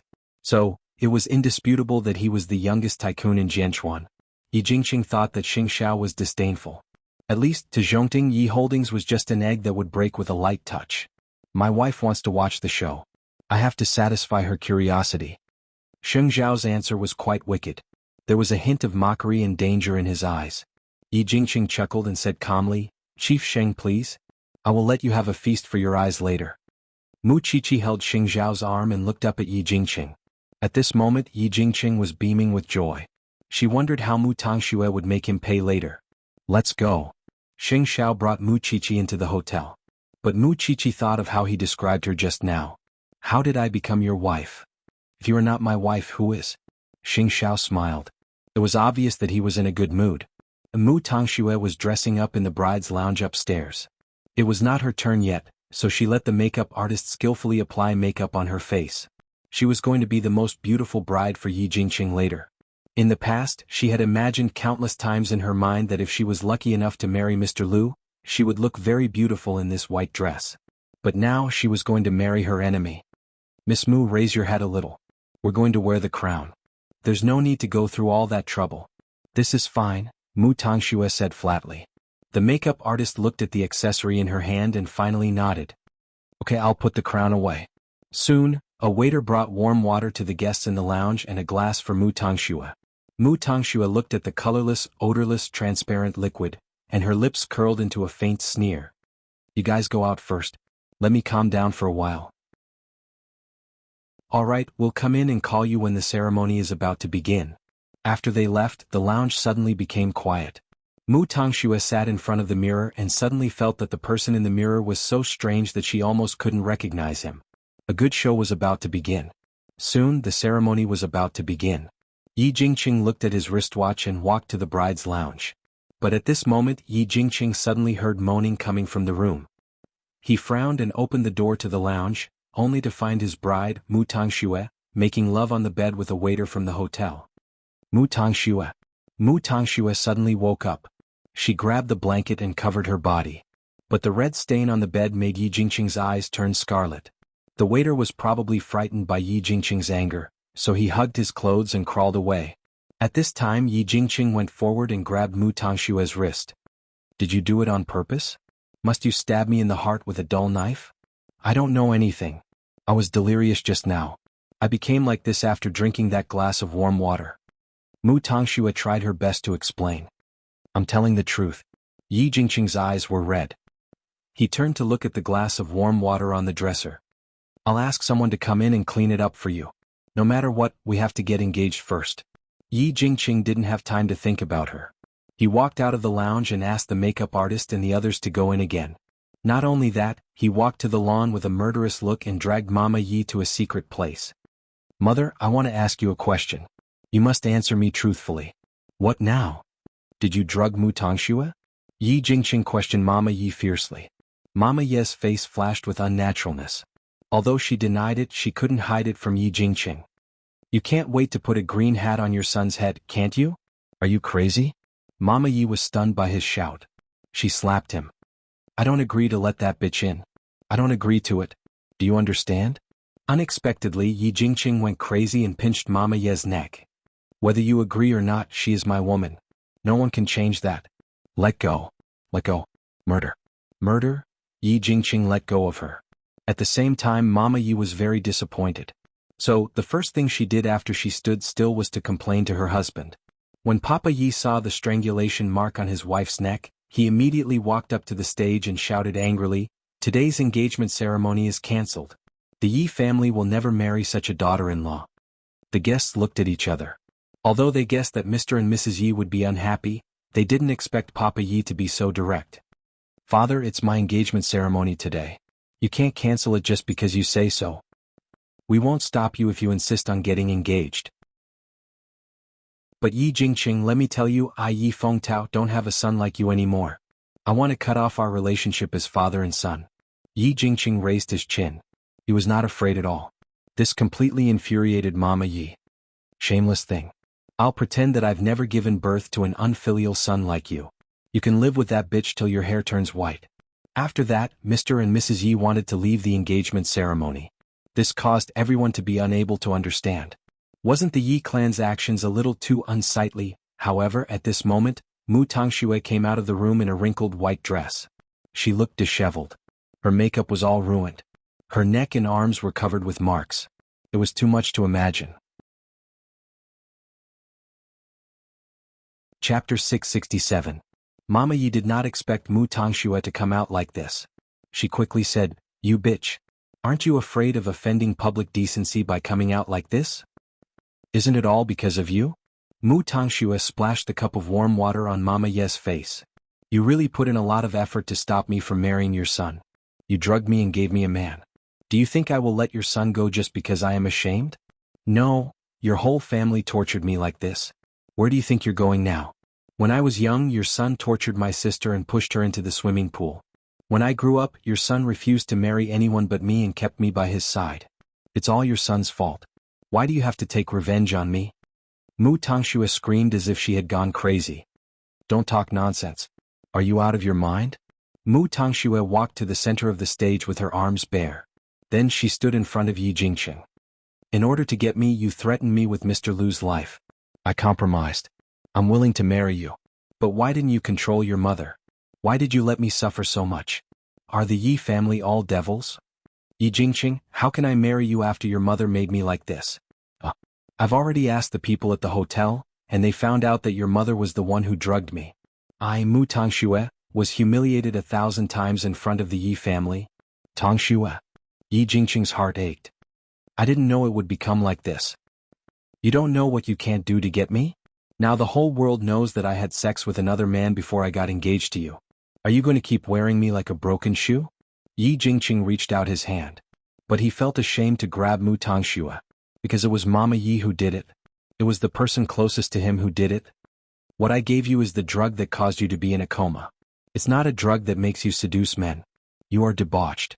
What excuse do you find to slander me? At this moment Yimu finally couldn't bear to roar out. That being said, it also confirmed that she had drugged Mu Tongxue. You admit that you drugged me. That's good. Mu Tongxue laughed miserably. Yi Jingqing, even if you still have the face to ask me to marry you, I will never marry you again. Because your whole family is full of scum. Scum through and through. In the end Yi Jingqing reached out and grabbed Mu Tongxue, but she quickly dodged his hand. Get lost. A mother-in-law set up her daughter-in-law to sleep with someone else on the day of her engagement. If this gets out, your family will be the laughingstock for the rest of your life. Tongxue, I know. You still won't let me go, but it's fine. I know very well that you'll only let me go if I die in front of you, right? With that, Mu Tongxue crashed into the stone pillar of the ceremonial platform. The MC was shocked and quickly hugged Mu Tongxue. Don't do anything stupid. Mu Tongxue sat on the ground and cried, her heart breaking. When Yi Jingqing saw Mu Tongxue breaking down like this, the last line of defense in his heart was finally broken. I don't want to marry you. I don't want to. Mu Qiqi stood below the stage. Her expression was very calm from the beginning to the end. She still thought that Mu Tongxue acted well, but she was not smart enough. Although this method humiliated the Yi family, it also hurt herself. Wasn't it not worth it to use her innocence to punish Yi Jingqing? However, she seemed to understand Mu Tongxue's grievances. Her current actions showed that she had given up on herself. On the stage, Yi Jingqing couldn't help but take 2 steps back. After such a long dream, he finally woke up. So, he walked up to Mr. and Mrs. Yi and told them, you won't have a son anymore. In this lifetime. Then he left the hotel, abandoned everything behind him, and drove his sports car as fast as he could on the road. Although Mr. and Mrs. Yi hated Mu Tongxue, they felt that it was more important to pursue their son now. So, they ignored the guests and chased after her. The guests left one after another. At this time, Mu Qiqi walked up to Mu Tongxue, took off her beige coat and put it on her. You did it on purpose. It's not over yet. Mu Tongxue looked at Mu Qiqi and smiled. Sister, do you know? We've been fighting for so long, but today is the happiest day for me. Because I did something that I wanted to do instead of following in your footsteps and being your shadow. Mama Yi is an idiot. She thought I didn't know what she was going to do. But she didn't expect that even if she didn't drug him today, I would still do it and slander her. Let me tell you a secret. Yi Jingqing's car was tampered with. Even if he doesn't die today when he realizes that it was all my plan, do you think he will feel like 1,000 arrows piercing his heart? This is the price he has to pay for touching Mr. Lu. At this moment, Mu Tongxue did not look like she was in pain. She only looked happy. She had sacrificed everything for Mr. Lu. Sister, arrest me. I should have gone in earlier to atone for Grandma and Mommy. If there's a next life, I will learn from you and be a good person. At least, when I fall in love with someone, I won't have to lie to hide my filth anymore. Mu Qiqi did not say anything. Giving her a coat was already the most benevolent thing she could do. As for whether Mu Tongxue was guilty or not, it was not within her jurisdiction as a forensic assistant. On the road in Jianchuan, a blue Lamborghini was speeding on the road. The traffic police tried to stop it, but it was too late. Yi Jingqing hit the guardrail and the car flipped over. When Mama Yi saw it, she fainted. But the miracle was that Yi Jingqing was not dead at all. He could not die. After all, he had to live to hear the truth. Mu Qiqi did not like such a bloody ending. At least, she did not need to pay for what she had suffered when she was young with a human life. After all, she knew how precious life was. It was good that Yi Jingqing was not dead. Just as Mu Tongxue said, she was looking forward to Yi Jingqing's expression when he found out about this. After what happened today, the Yi family would not have the face to stay in Jianchuan anymore. When Mu Qiqi saw this, she could not help but look back at her man. Xiao, give her a place to settle down. It's best to throw her in Zhongting's factory. She should never come out to see people or harm people again. Chapter 668. Yi Jingqing's left hand had a comminuted fracture, and his brain had a slight concussion.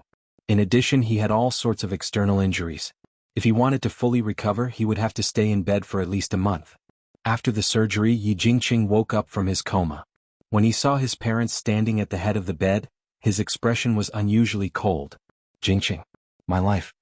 Mama Yi immediately rushed over and lay in front of Yi Jingqing. "You're finally awake. Do you know that you scared Mom and Dad to death? Let's go." Yi Jingqing's voice was hoarse and dry as if he had been rubbing on sandpaper. Mama Yi was stunned for a moment. Then she said to Yi Jingqing, "Silly son, do you know that all the plans today were planned by that woman? Mom did drug him, but it was a knockout drug. How could I let my son be so humiliated? Besides, the police have checked your car just now and found that there are stones under your brakes. Isn't this going to kill you?" "Jingqing, you have to believe me." Yi Jingqing didn't want to hear anything. He just wanted to sleep. So, no matter how Mama Yi explained, he just closed his eyes. Mama Yi was helpless. In the end, she could only keep quiet and let Yi Jingqing rest. She would definitely find evidence of Mu Tongshue's cruelty. It was all because of that woman that the Yi family ended up like this. When Mu Tongxue woke up again, she was already in Zhongting's internal factory. It was a completely enclosed place. If you didn't go out first, no one could find you. "I'm the person in charge of the factory.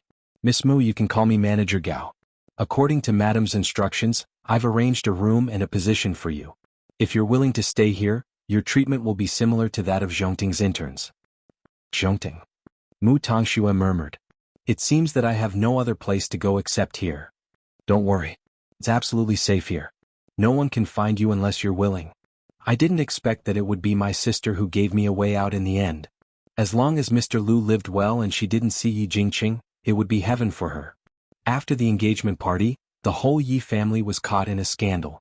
The news that Mama Yi drugged her daughter-in-law and caused her to be humiliated spread everywhere. Everyone was criticizing her. So, her image as an evil mother-in-law must have been deeply rooted in people's hearts. The Yi family would not be shaken by this matter, but it would definitely be laughed at. Unfortunately, Father Yi and Mother Yi were such people who cared about their faces. Now, apart from staying in the hospital, the two of them refused to go anywhere. In fact, it was to avoid the gossip of the outside world. After Yi Jingqing woke up, he didn't talk to his parents at all. He didn't even blink. He was in a daze all day because he had a lot of questions in his mind. He just wanted to find a chance to run out of the hospital. Soon, Yi Mu left the ward to the bathroom, but when she came back, she saw that the person who should have been lying in bed had disappeared. Yi Jingqing went to the hotel and found the man who was having sex with Mu Tongxue in the room. Seeing that Yi Jingqing was covered in wounds, the man was frightened and quickly begged for mercy. "Mr. Yi, I don't know anything. I didn't have sex with your wife. She just asked me to act." Yi Jingqing grabbed his collar and pushed him against the wall. "If you dare to say a word, I will make you wish you were dead." "It's true. Your wife is really good at acting. I really didn't touch her." Yi Jingqing couldn't use force, so he let go of the waiter's collar and leaned against the wall, panting. "Other than this, what else do you know? I think your wife really doesn't want to get engaged to you. She even asked another colleague of ours to buy some medicine for her. As you know, the hotel has that kind of service. They also have a special channel to get the special medicine." "Get lost." Yi Jingqing understood what he meant. It was all a show that Mu Tongxue had written and directed. It turned out that his mother's explanation was true. Mu Tongxue didn't want to marry him from the beginning. She even embarrassed him so much and tampered with his car. Did she want him to die that badly? "Mu Tongxue, how could you be so cruel? Did I make you feel so bad?" Then Mama Yi caught up with him and saw her son kneeling on the carpet. She quickly went to help him. "Jingqing, get up. Get up. Get lost, all of you," Yi Jingqing said helplessly. "Am I not good enough to her? I treat her with all my heart, but I didn't expect that someone would want to kill me. Jingqing, she's the bitch. It's not your fault." Yi Jingqing broke free from Mama Ye's grip and walked out of the hotel. "Mu Tongxue, come out. Come out now." Yi Jingqing shouted on the street, completely ignoring the traffic. "Don't you want me dead? I'll die in front of you now. Is this the only way to avenge your Mr. Lu? Bitch." After shouting, Yi Jingqing turned around and stopped in front of a big truck. Then he heard the brakes. Mama Yi, who was chasing after him, saw Yi Jingqing's body and flew out. "Son Jingqing. Was there anything more exciting than this? No. Mu Tongxue would rather destroy her innocence than be with him. She had never seen him as a lowly person in her heart. She only loved Mr. Lu. At this moment, Yi Jingqing felt that there was no meaning in living anymore. He just wanted to end it all. He just wanted to sleep for a long time. Late at night, Mu Qiqi received the news that Yi Jingqing had committed suicide. Not only did he want to die, but he also wanted to harm other people's truck drivers. What did other people do wrong? Mu Qiqi had no pity for people like Yi Jingqing. He was a scumbag who did not deserve anyone's pity. But maybe he was lucky or something else, he did not die. But his limbs were broken. Even if he recovered, he would be disabled for life. Maybe it was because she saw the news on the news. Although the news was very subtle, it said that a man surnamed Yi committed suicide for love and endangered traffic safety. However, when she saw him a few days ago, he was still arrogant and haughty. So, Feng Shanshan said to Tang Yen while drinking milk, Mu Qiqi's sister is really capable. Is this your attitude towards this matter? Tang Yen asked Feng Shanshan as he tidied up the coffee table. I know you respect life, but this scumbag really doesn't deserve any pity. Love can't be forced. It's fine if it was a normal woman, but she dared to mess with a drama queen. She deserved it. Tang Yen glanced at her and did not say anything. He just let her be. In fact, this matter, at the end of the day, was about the mutual affection between women. Chapter 669. Do you have something to say to me? Although Tang Yen could not get to Feng Shanshan's heart, he knew the general direction. When this person needed someone's help, he would definitely smile mischievously. Of course, he did not know that Feng Shanshan and Mu Qiqi were very similar in this aspect. Feng Shanshan lowered her head and drew circles on his muscular chest. Aren't you a boxing champion? You can fight and fight. Can you teach me some self-defense skills? I don't want to lose to Mu Qiqi. You can't learn these things in one go. It depends on years of hard work. Are you sure you can do it? If Mu Qiqi can do it, why can't I? Tang Yen looked at her for a while and finally said, Okay. I'll change the bedroom next door to let you practice martial arts. In the police station you always pretend that you don't know me, and I don't get any special privileges. So, I want you to teach me martial arts. That should be a special expression of mine in your heart, right? Yes. It was rare for Tang Yen to be so easy to talk to. Feng Shanshan was very satisfied. It was all thanks to their open talk. Feng Shanshan was a very easy person to satisfy. At least, her boyfriend had changed from a second-generation rich man to the captain of the criminal police force. It could be said that she was mentally prepared, right? That night, the one who had a complicated feeling was Mu Qiqi. Seeing Yi Jingqing in such a miserable state, she was, of course, happy. But at the same time, she felt a little uncomfortable. Because all these things happened to her sister. They were twins. Mu Tongxue was disheartened. It was normal for her to feel it. After Xing Xiao finished his shower, he came out of the bathroom. Seeing the little one in a daze on the bed, he walked over and hugged her. I don't remember teaching you to be sentimental. Your wife is very emotional. She learned it without a teacher. You don't have many days left, right? Xing Xiao suddenly reminded her. I really want to graduate early. Mu Qiqi was a little worried. Then I can focus on solving cases and don't have to run between school and the police station every day. You're right. There are some things that can't be taught in school. Mu Qiqi looked up at Xing Xiao in confusion. Then Xing Xiao leaned over seductively and moved the tip of his nose closer. For example, love. Bah! I remember third brother asking me if you have the final say in the family. He even used an idiom. Do you remember? Mu Qiqi lowered her head and thought for 2 seconds. Then her face turned red. Let's try it tonight? Up and down. That was not a problem, but Mu Qiqi was considering that her waist was not strong enough. The next day, Mu Qiqi was still sleeping when she heard her phone ringing. Having tormented the man for most of the night, Xing Xiao picked up Mu Qiqi's phone and walked to the window to answer a call. Initially, he wanted to let her sleep a little longer, but it seemed that it was impossible now. In a high-end residential area in the city, there was another mass suicide incident last night. Hearing this, Mu Qiqi naturally opened her eyes and propped herself up. Clean up and have breakfast. I'll send you to the crime scene. Who still remembers the condition of young Master Yi who was lying in a pool of blood yesterday? This page should be flipped over so decisively. Mu Qiqi believed that with Mu Tongshue's disappearance, Yi Jingqing would not do anything for the time being, because he could not afford to be hurt. Soon, Xing Xiao sent Mu Qiqi to a high-end residential area in the city. This time, 4 people died again. But the way they committed suicide was slightly different from the previous ones. Because Tang Yen and the others had arrived earlier, they had a clear understanding of the case. When he saw the car that Xing Xiao used to send Mu Qiqi to work, he put down his white gloves and walked over. "I haven't officially greeted you, Tang Yen." Xing Xiao looked at Tang Yen from the driver's seat and extended his hand. "I've heard a lot about you. If you have time, we can have a good chat. After all, there are employees of Zhongting among the people who died today." Xing Xiao's eyes instantly looked up, his deep eyes flashing with a dangerous glint. "If you need Zhongting's help in the investigation, just let me know. Just one thing. Please take care of my people, Captain Tang. Who can compete with your influence in Jianchuan, Chief Sheng?" Tang Yan's words sounded a little sarcastic, but Xing Xiao did not mind it. "No one can compete with me. But the employees are still dead. If you have any questions, look for my secretary. Zhongting will assist in the investigation." After saying this, Xing Xiao glanced at Mu Qiqi. That heartless little thing actually did not look back at all. Then Xing Xiao reversed the car and left the high-end residential area where the crime happened. Tang Yan's eyes told Xing Xiao that there was a story behind him. Xing Xiao knew that this person was someone important. If he really wanted to ensure the little thing's safety, he had to maintain a good relationship with this person. At this moment, Mu Qiqi felt a headache at the crime scene. She really did not expect that there would be employees of Zhongting among them. If this matter were to spread, it would definitely cause rumors again. Previously, the other branch offices had closed the case as suicide and completely ignored the suspicions of Tang Yen and the others. Now that someone had died, they knew that the matter could not be hidden anymore. Someone needed to take the blame. So, wasn't the blame still on the Special Investigations team? Just like last time, the 4 victims are all men between the ages of 18 to 20. They died almost at the same time.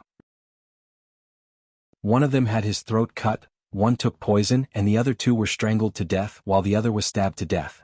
From the results of the investigation at the scene, there are no traces of other people, so we rule out the possibility of others committing the crime. These children committed suicide again. They're so young. What? By the way, one of the children has a very special identity. He just passed the probation period of Zhongting and became an official employee. As for the others, we'll have to investigate them thoroughly. Are we going to close the case as suicide this time? The professor raised his head and looked at Tang Yen. "I'll report it now and apply to close the case." Tang Yen walked out of the crime scene with his phone in his hand. His tone was rather sarcastic. Mu Qiqi looked at these young children and felt a little uncomfortable. She really did not want Zhongting to be involved in this. This was a murder case. Previously, Chief Cha did not allow it. Now no one dares to take this hot potato. We're the only ones who can. If he had allowed it earlier, this case might have been solved quickly. Feng Shanshan felt wronged for her man.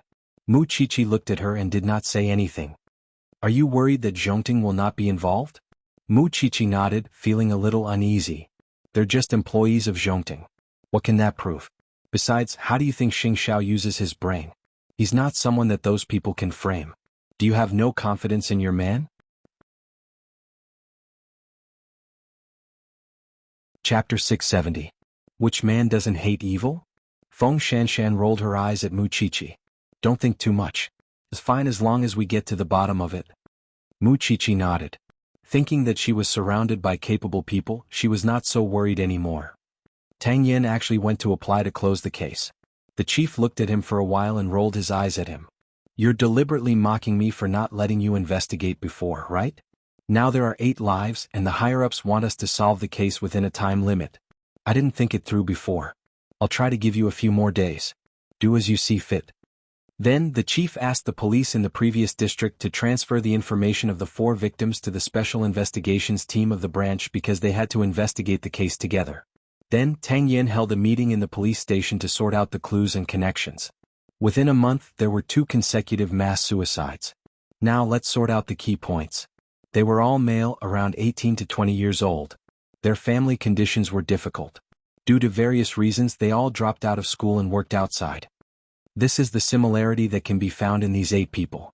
Now, let's talk about the current situation in your hands, Tang Yen said as he looked at everyone, especially at the information analyst. "It's like this. I put the information of these 8 people on the internet for screening. Then I found that these 8 people like to surf the internet. Other than sleeping at work, they basically surf in internet cafes." The information analyst said. If there must be a medium to gather the 8 people together and make them agree and reach a certain understanding, the only way is to surf the internet. The forensics department, 8 people. 4 of them killed each other and the other 4 committed suicide. Their methods were crude and they were indeed aiming for death. So, there's nothing special about them. Of course, I've given a detailed description of all the murder weapons, including the bayonet, electric shock stick, and potassium cyanide. This should help you find the source of the murder weapons, the professor explained. Tang Yan nodded. It seemed that they really could not rely on the forensics department for this case. The only thing we can do is to find out if there are any similarities between these 8 corpses. Muchichi, what do you think? Tang Yan looked at Muchichi after hearing the professor's words. For people in a group, 2 people kill each other and 2 people commit suicide. It seems to be some kind of fixed procedure. Don't you think this is some kind of ritual or some kind of game? I think the key lies in what these 8 people read on the internet before they died. I think that if we do a cross-screening, we should be able to get some answers we want. Tang Yan nodded and looked at Feng Shanshan. What do you think? This man still knew to give her a chance to speak. I have a friend who likes to play online games. Whether it's domestic or overseas, he's very proficient. I'll go and ask him if this is something that's trending online recently. Here's the arrangement. The professor and the other forensic doctors will examine the body again to see if we missed any important information. Little Luo and Little Gao, go to the internet cafes that these 8 people frequent and ask around about the situation. Chi-Chi, you and Little Long will visit the families of the 8 victims and see if you can find anything. I remember that one of them is an employee of Zhongting. When you go to Zhongting, try to keep a low profile. Don't cause any trouble for the military industry in the country. After all, they are just employees of Zhongting. Feng Shanshan and I will go to the internet police for help and visit her friend. Although you are studying forensic science, you have enough brains. You can choose other things in the future. Let's go now. Tang Yan's words made Mu Chichi and Feng Shanshan look at each other. It turned out that this man knew how to use his power for personal gain. He still knew how to get some benefits for himself. Soon the team split up. Still, Mu Chichi was feeling rather conflicted. Contact me if there's any news, Feng Shanshan said to Mu Chichi when she got into Tang Yan's car. Mu Chichi nodded and got into another police car. You usually avoid going with me. What's wrong today? Feng Shanshan sat in the passenger seat and could not help but ask Tang Yan. I have a feeling that your friend might really be able to provide important clues, Tang Yan answered as he drove. However, the sun was too strong. He was too lazy to do it himself, so he said to Feng Shanshan, sunglasses. Feng Shanshan rolled her eyes and did not argue with him. Since they were outside, she would listen to him. On the other hand, Mu Chichi gave Xing Xiao a call. She was going to Zhongting for an interview later. She asked the relevant people to wait for her. Xing Xiao hung up and smiled helplessly at the phone. She was indeed the little one he had raised. Now she even found out about him. Then he called the internal line and called the secretary in. Your madam is coming later. Wait for her. I know. Madam is coming to visit because of that employee. I've already asked the people below to arrange for the relevant people to wait. Don't worry, Xiao. The secretary answered respectfully. I just don't know if she needs me to wait by her side when she comes later. Wait. Just wait. If she needs anything, just cooperate with her. Okay. The secretary seemed a little excited. Xing Xiao saw it and was a little confused. The secretary quickly explained, because I like Madam very much and I want to see her professional appearance. She's my idol. Xing Xiao snorted. His secretary had become that little one's fan? Let's go. Because the light emitted from that little one's body was really eye-catching. Soon, Mu Chichi brought the senior to Zhongting's building. When she entered the door, she did not need to report at all. She did not need to arrange anything. This made the senior a little embarrassed. Chichi, Zhongting's management shouldn't be so lax, right? Senior, have you forgotten? I'm the boss's wife. Mu Chichi smiled. As she said that, Xing Zhao's secretary walked in front of Mu Chichi. Madam, the HR manager and the child superior are already waiting. Chapter 671. Soon, the secretary brought the 2 of them into the conference room, where the HR manager and another person in charge were already sitting. The 2 of them only knew that the police would come to question them, but they did not know that it was their wife. The HR manager immediately understood the identity of the person who came. The victim's boss, on the other hand, was not particularly familiar with Mu Chichi's identity because he had been in the factory for a long time. Madam, this is the child's resume. The HR manager handed the information to Mu Qiqi. This child's name is Luo Mingxian. He's 20 years old and has just worked in Zhongting for 3 months. He has passed the internship period. 2 days ago, his superior just gave him a report to be promoted. We know all this. I want to know something else. So, Mu Qiqi turned her gaze to Luo Mingxuan's boss. Officer, I'm the technician in charge of Luo Mingxuan's training. My surname is Lin. The man was only in his early 30s. He was mature and steady. His answers were logical and direct. This child graduated from an advanced technical school. Otherwise, according to Zhongting's recruitment standards, he would not be qualified to join. He's an honest person. Other than going to work, he's playing with his computer in the dormitory. His social circle is very small. Most of the time he goes to and from work with me. He doesn't have any bad habits. He came from a poor family. It was his uncle who helped him out so he could study. I heard from him that his parents divorced when he was very young and went their separate ways. His grandmother has cerebral palsy and his grandfather is a gambler. So, all these years he has been working hard to break away from his original family. Other than these, did you notice anything different about him from others, Mr. Lin? Mu Qiqi looked at him very seriously. This was completely different from how Mu Qiqi usually appeared in Zhongting. Hence, the secretary could not take her eyes off Mu Qiqi.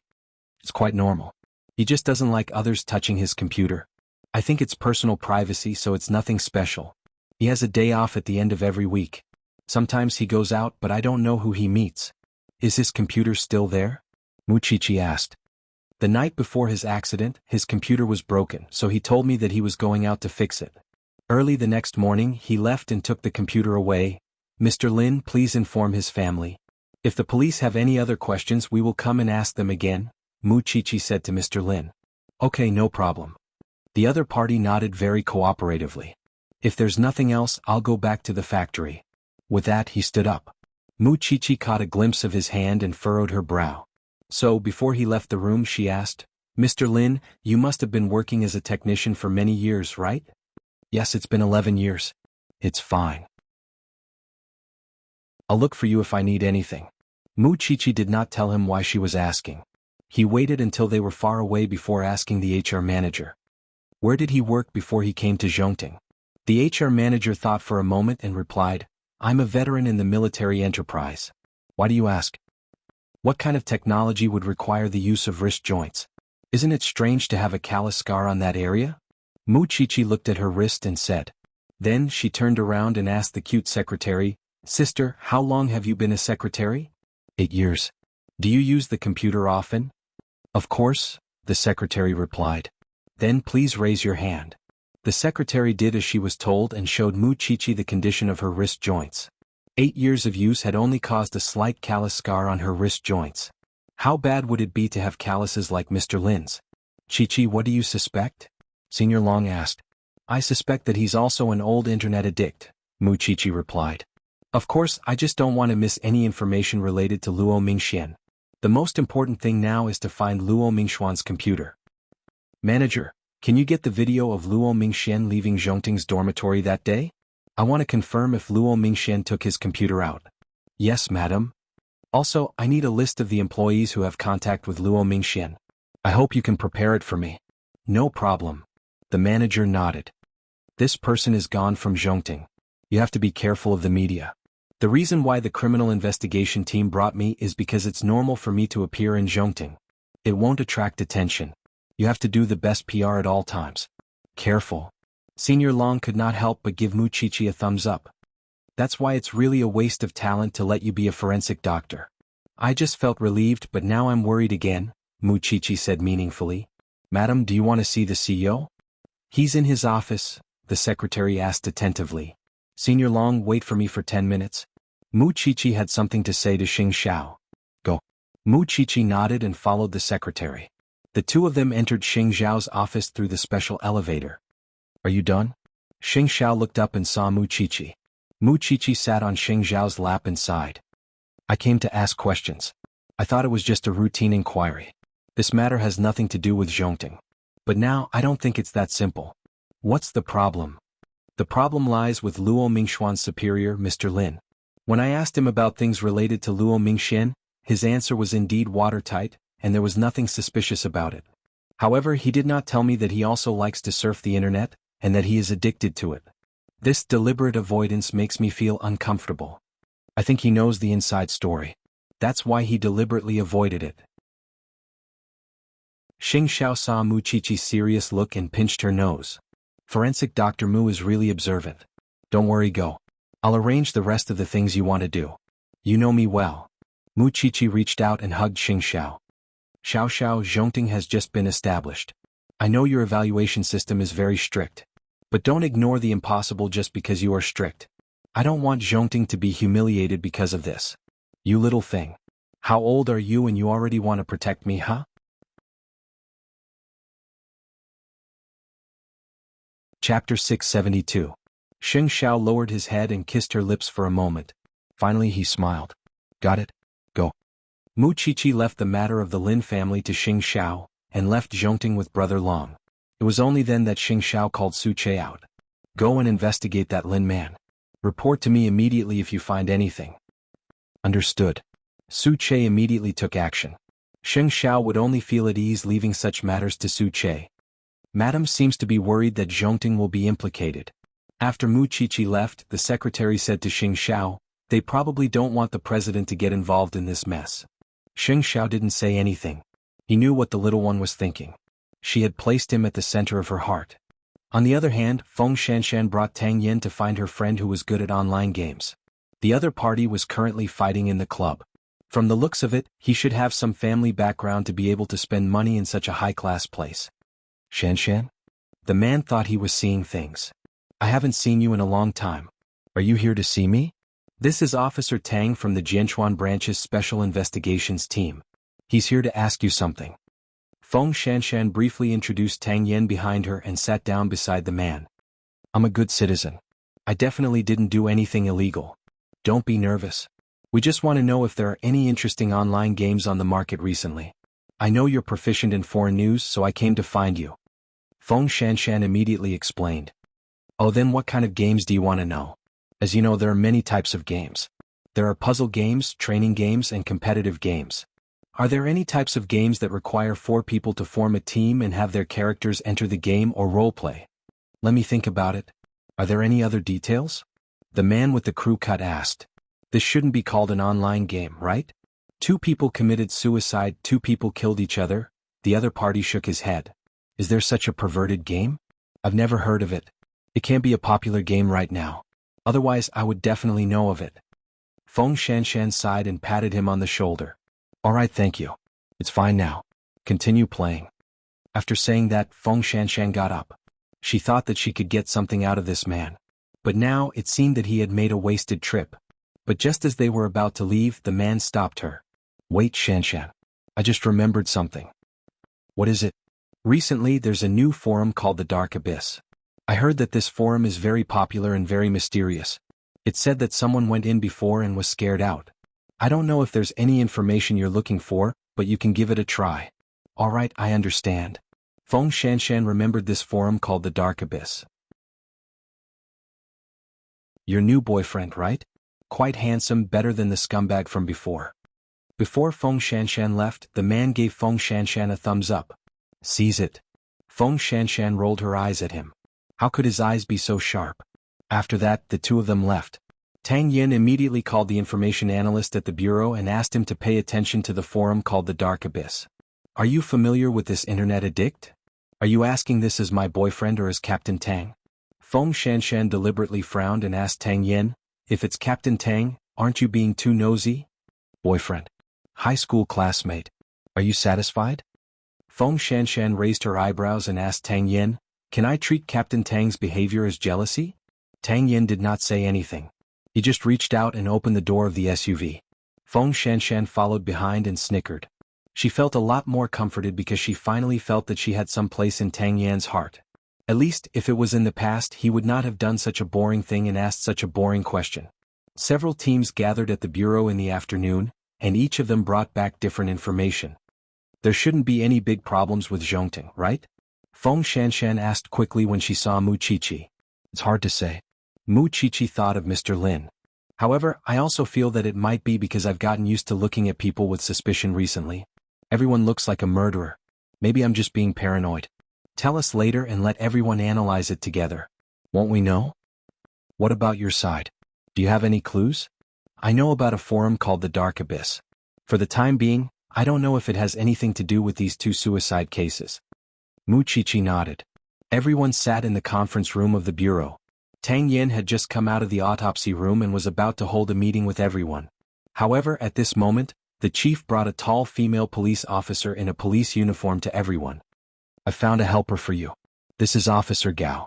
She specializes in fighting cybercriminals and has a lot of experience, the chief introduced.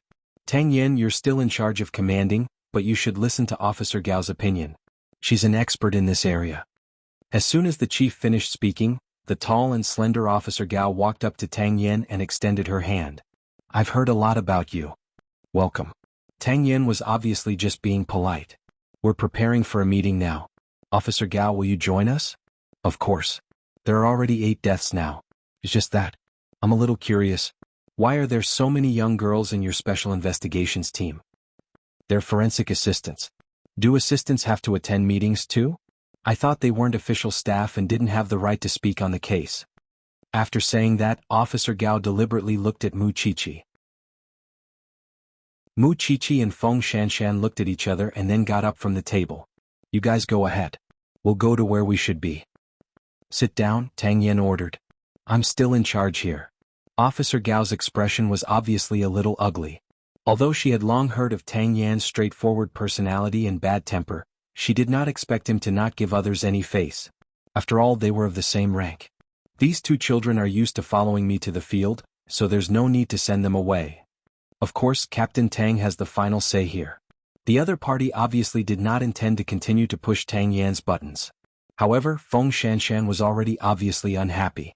This was because a woman's intuition had always been very accurate. This Officer Gao might not only be here for the case, but also for the man.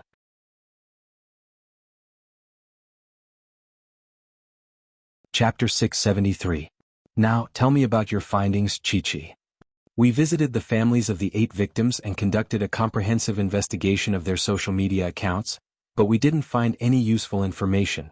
The only impression these victims' friends and relatives had of the deceased was that they were addicted to the internet.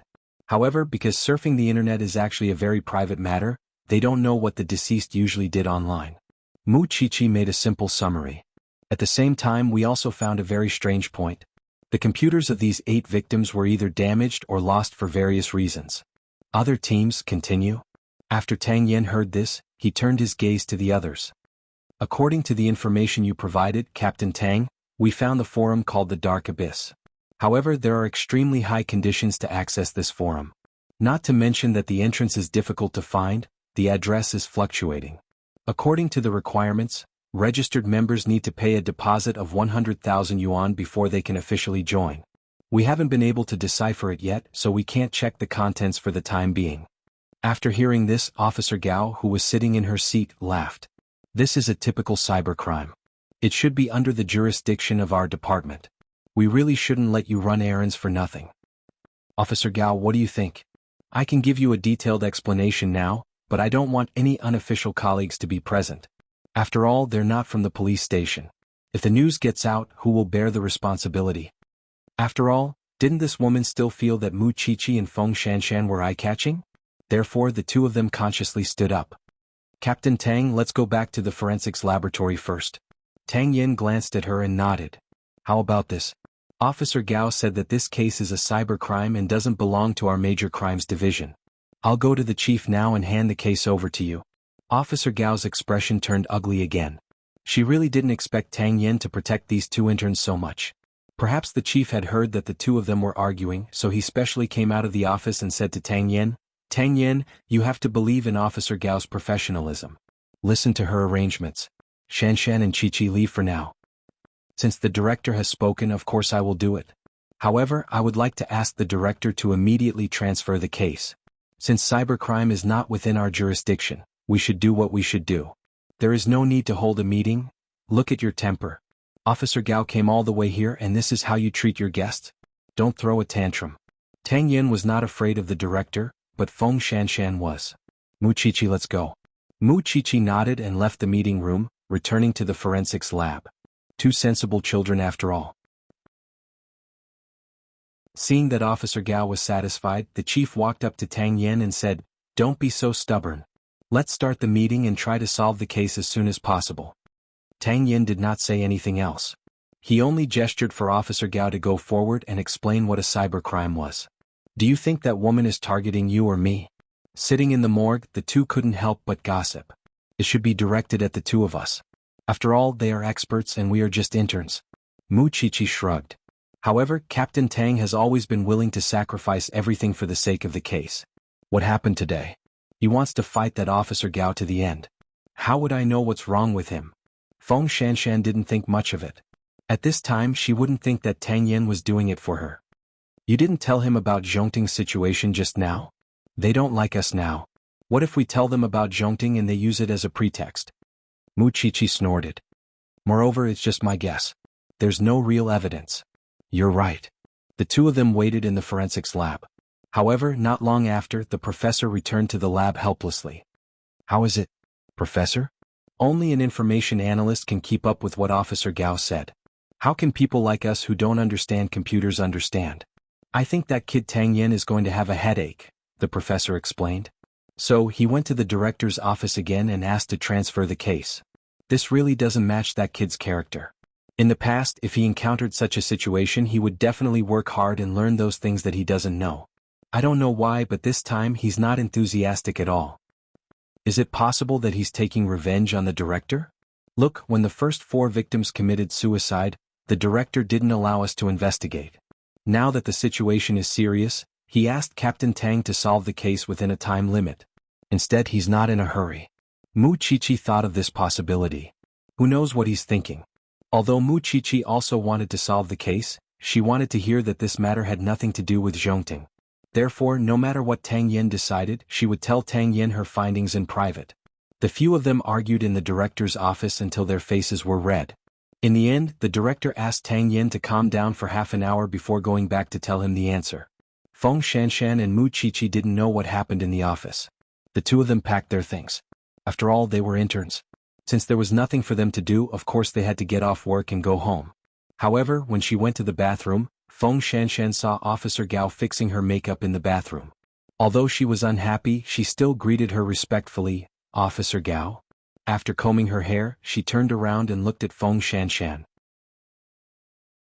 "You and the other child admire Tang Yen a lot, don't you? Officer Gao, you should have heard that Mu Chichi is Xing Zhao's woman, right?" Feng Shanshan explained. "What about you?" Feng Shanshan didn't answer Officer Gao's question, but she smiled. "I've known Tang Yen since I was in the police academy. After so many years, I've been thinking about him because I feel that men should be like him. Now that I think about it, it's been almost 10 years.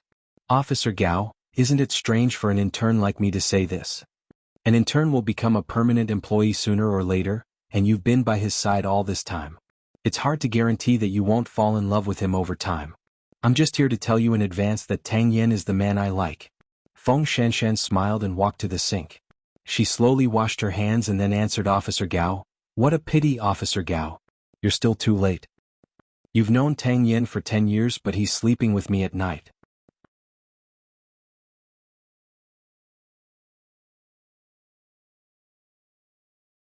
Chapter 674.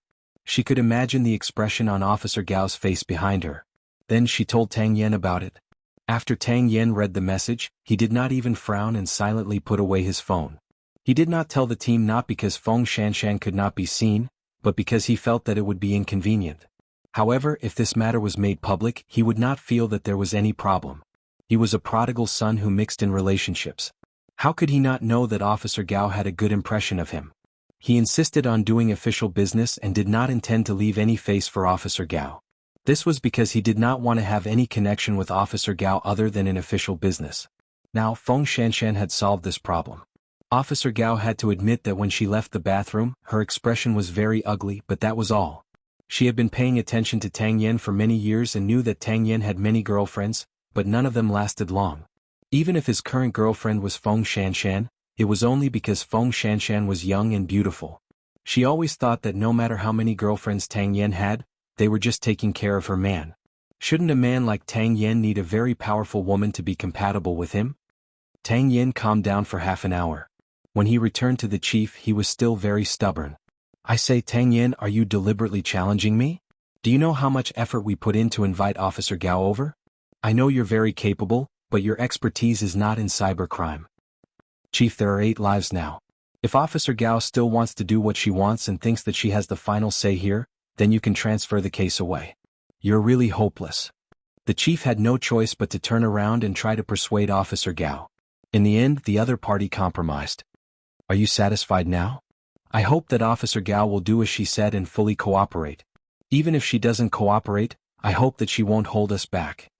After saying this, Tang Yin walked out of the chief's office. The relevant departments of the Ministry of Industry and Information Technology also provided the recent visit records of the deceased on the internet. After cross-screening, one of the high-hit addresses really included the Dark Abyss. Of course, there were a few other web pages. Although the Dark Abyss is very suspicious now, we can't miss the other domain names. Old Cheng, get a way to enter the Dark Abyss as soon as possible. The others are responsible for investigating the other domain names. Move fast. Feng Shanshan, Xiaolong and I will go to the crime scene again. As for Mu Qiqi, go home and find your family. Because Feng Shanshan told Tang Yin about Mu Qiqi's discovery in Zhongting, Tang Yin asked Mu Qiqi to follow Mr. Lin's lead. The entire deployment did not include Officer Gao's position, so she asked Tang Yin directly, "What about me? If you need anything, Officer Gao, I'll definitely let you know." After saying that, Tang Yin said to everyone, "Let's go." Officer Gao crossed her arms and snorted coldly. She had never been treated so coldly before. It was the first time she had been treated so coldly by Tang Yin. Although she admired this man, he was too rude to her. But she had no choice. After all, she was the one who had promised to follow Tang Yan's arrangements. When Mu Qiqi walked out of the police station, she saw her man's car. However, before she got into the car, she caught a glimpse of Officer Gao walking out of the police station's main gate. Mu Qiqi got into the car and regained the arrogance that she should have as the daughter of a rich family and the wife of a CEO. This made Officer Gao feel uncomfortable from the bottom of her heart. However, some people were born with better conditions than you. This was determined at birth. Officer Gao got into her car. She did not dare to compare herself with Sheng Zhao's car. She drove at full speed and soon disappeared from Mu Qiqi's sight. Mu Qiqi smiled and found it very interesting. "Xiao Xiao, does this woman not have the fate of a queen, but she has the disease of a queen? A proud woman will see all those of the same sex who are more outstanding than her as opponents and silently compare them." "I know," Mu Qiqi replied. "But I don't think she's competitive at all. Conceit is actually a sign of inferiority. She thinks she has everything, but in fact she lacks everything." Sheng Xiao was not in the mood to care about others. He directly pulled Mu Qiqi onto his legs. "The HR manager asked me to pass something to you, but I won't give it to you for free." Mu Qiqi remembered that she had asked the HR manager to help investigate the video. She quickly hugged Sheng Zhao's neck and acted coquettishly. "You know that I'm curious, but you still torture me like this. Show me first and then I'll agree to whatever you want." This thing had the identity of a rich young lady, but she had lost her childishness in the outside world. She was clearly 20 years old, but she exuded the charm of a mature woman. Just rubbing against his leg was enough to elicit a reaction from him. Sheng Xiao could not bear it anymore, so he whispered to Su Che, "Drive faster." Mu Qiqi heard the change in his voice, so she chuckled. "There's still some distance to go home. The nearest place is your office in Zhongting." "Are you sure?" "Of course I don't care, but when I get home my parents will be there. Besides, can you hold it in until then?" Sheng Xiao really wanted to hug this thing and melt it in his arms. "Su Che, let's go to the company." Su Che did not say anything. He quietly changed direction and drove the car back to the company. When the two returned to the company, they closed the door of the office and released their inner desires for each other on this tall building. Mu Qiqi only felt that this man seemed to have gone crazy, gnawing on her skin and nerves. But the next time she came, she could not look at the sofa here. Sheng Zhao's office clearly had a separate lounge, but he was not interested in the big bed. The two sat on his office chair, still joined together and not separated. Mu Qiqi saw Sheng Zhao's shirt was loose and his eyes were dazed. She felt as if she had been electrocuted, and her whole body was numb. Sheng Xiao noticed her change and lifted her chin. "You're not full yet?" "No, you promised me. Show me the surveillance." Sheng Zhao's posture did not change. He just turned on the computer and played the surveillance for her. At that time Luo Mingxian did leave with the computer and it was very early. You must have investigated that man with the surname Lin, right? According to Su Che, this man is normal. He goes to work and takes care of his daughter when he gets home. He used to be addicted to the internet, but in recent years he rarely has the time to indulge in it.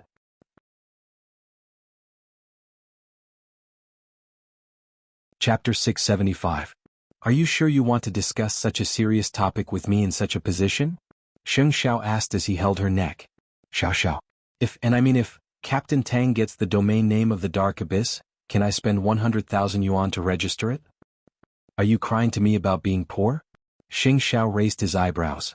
Compared to the other rich young ladies, Mu Qiqi was practically a thrifty housewife. She was not interested in branded jewelry or clothing. It was rare for her to go shopping. Sheng Xiao had asked the designer to make the clothes for the season and send them over directly. In this aspect she was not like a woman at all. You know that I don't usually spend money. 100,000 yuan is not a small amount. No one's money grows on trees. I also feel sorry for my man. Sheng Xiao couldn't do anything about this little thing. He just wanted to press her on the table and dote on her again. In fact, he did just that. After both of them were satisfied, Sheng Xiao slowly brought Mu Qiqi back to the banyan courtyard. However, as soon as they reached home, Mu Qiqi lay on the bed and fell asleep. After all, she had been tormented for a few hours and her energy had been drained. Then Sheng Xiao made a call in the study. With his connections, it shouldn't be too much of a problem for him to find out about the forum called the Dark Abyss from the young masters he knew. He would see the results tomorrow morning. On the other hand, Tang Yen and the other two went to the scene of 2 more murders. Because the bodies had been moved away, the entire room seemed much emptier than before. The 3 of them carefully investigated the scene again and focused on searching the computers of the victims. Tang Yen did not even let go of the ceiling. However, they still found nothing. Perhaps it was because the lights were off and the 3 of them were holding their flashlights, but just as Feng Shanshan was about to put away her phone and turn on the lights, she accidentally swept the TV wall and found a red dot. Captain Tang found something. Tang Yen immediately turned around and found a miniature camera in the circular wall clock on the TV wall. Officer Long immediately took the camera down and looked a little excited. Maybe this camera captured a few people committing suicide. Feng Shanshan looked carefully at the location of the camera. It was obviously in the middle of the living room. In other words, through the camera, she could clearly see the complete scene of them committing suicide. Check the other locations and bring them back to the station for the technical department to analyze. Feng Shanshan had a hunch that there would be nothing inside. Let's go to the other scene to take a look. Maybe we can find something else. If there were cameras at both crime scenes, it meant that the murderer had seen the footage of the 8 people's deaths, or rather, he had kept it. This murderer is truly a freak. But how did he manage to make those 8 people willingly die? Who doesn't want to know the answer now? Feng Shanshan rolled her eyes at senior brother Long. No matter what, there's finally a breakthrough. Tang Yen, didn't my friend say that he had a friend who entered the underworld but was scared out of his wits? I want to find out what he saw and see if he can provide us with any information. It's too late today. We'll go tomorrow, Tang Yen said to Feng Shanshan. Go back and rest first. TSK, Captain Tang has learned how to be protective of the fairer sex. Officer Long couldn't help but laugh. However, running around all day is really too tiring. I'm a big man and I can't take it anymore. After saying that, the 2 of them went to the other crime scene and found a pinhole camera. Then Tang Yen brought the 2 of them back to the station. After explaining the matter of the camera, he arranged for them to take turns to rest and brought Feng Shanshan home. You're just going to exclude that Officer Gao? I think she's very sad. Isn't that what you want? Tang Yen asked Feng Shanshan directly. Even if it's what I want, don't say it so directly.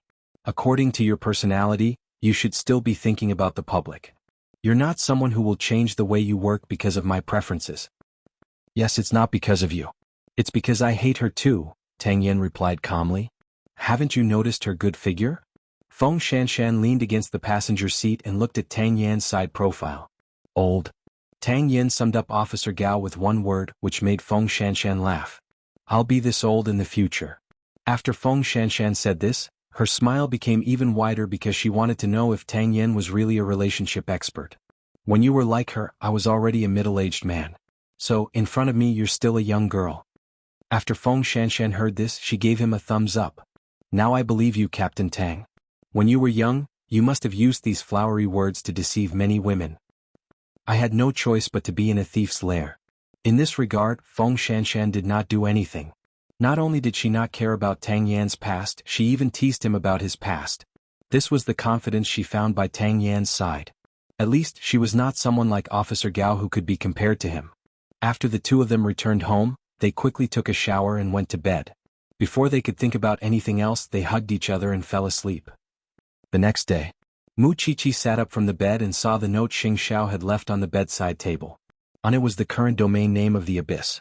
Mu Qiqi quickly brought her computer and successfully entered the registration page. As expected, she needed to pay 100,000 yuan to enter the website. Mu Qiqi gritted her teeth and finally used Xing Xiao's card to register as a member. Then she successfully entered the home page of the Abyss. It was no different from a normal sales website. You could use the 100,000 black coins you registered to buy anything there, including all kinds of calligraphy, paintings, antiques, orchids, gold, jewelry, and so on.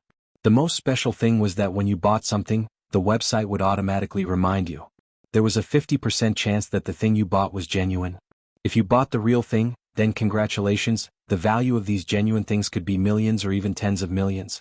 But if you bought a fake, then sorry, your 100,000 black coins would be reduced to nothing. This was clearly a huge gamble.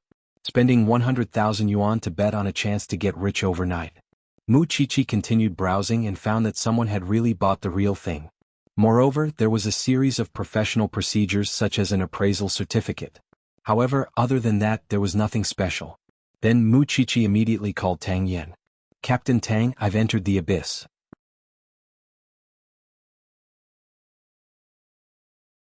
Chapter 676. In order not to alert the enemy, Mu Qiqi spent a lot of money on that lousy website.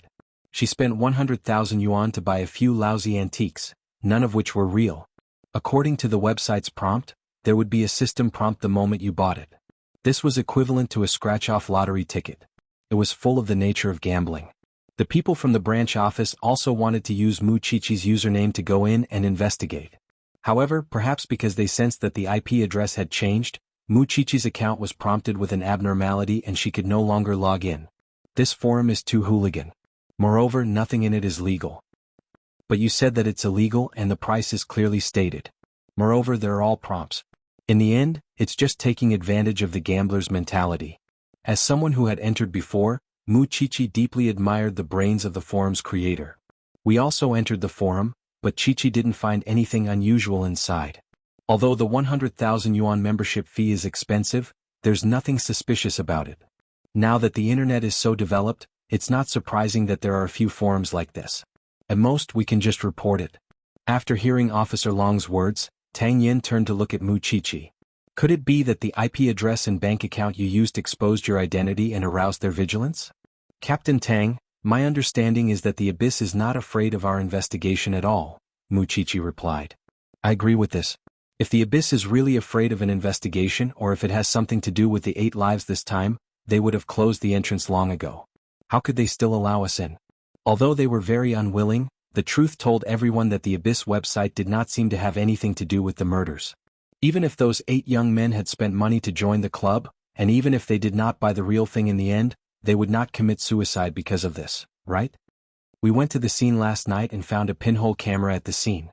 Unfortunately, the footage stored by the camera was all automatically erased, Feng Shanshan said. But what is certain is that when these 8 people committed suicide, the murderer must have been watching through the camera somewhere. So all the clues are gone now? Everyone fell into deep thought. A moment later, Feng Shanshan said to Mu Qiqi, Today, Captain Tang and I will go look for my friend again and eliminate the suspicion of the Abyss. I'll go with you, Mu Qiqi said. Anyway, the other domain names are still under investigation. Don't be so discouraged. Senior Brother Long comforted everyone. Our special investigations team has been established for so long, and there has never been an unsolved case. I didn't expect you guys to be so good at comforting yourselves. Officer Gao, dressed in a police uniform, walked out of the chief's office. I've said it before. This is my field. If you want to rely on the previous methods to investigate, it won't work. Cybercriminals hide behind computers and monitor everything. He must have seen the video of you going to the crime scene yesterday.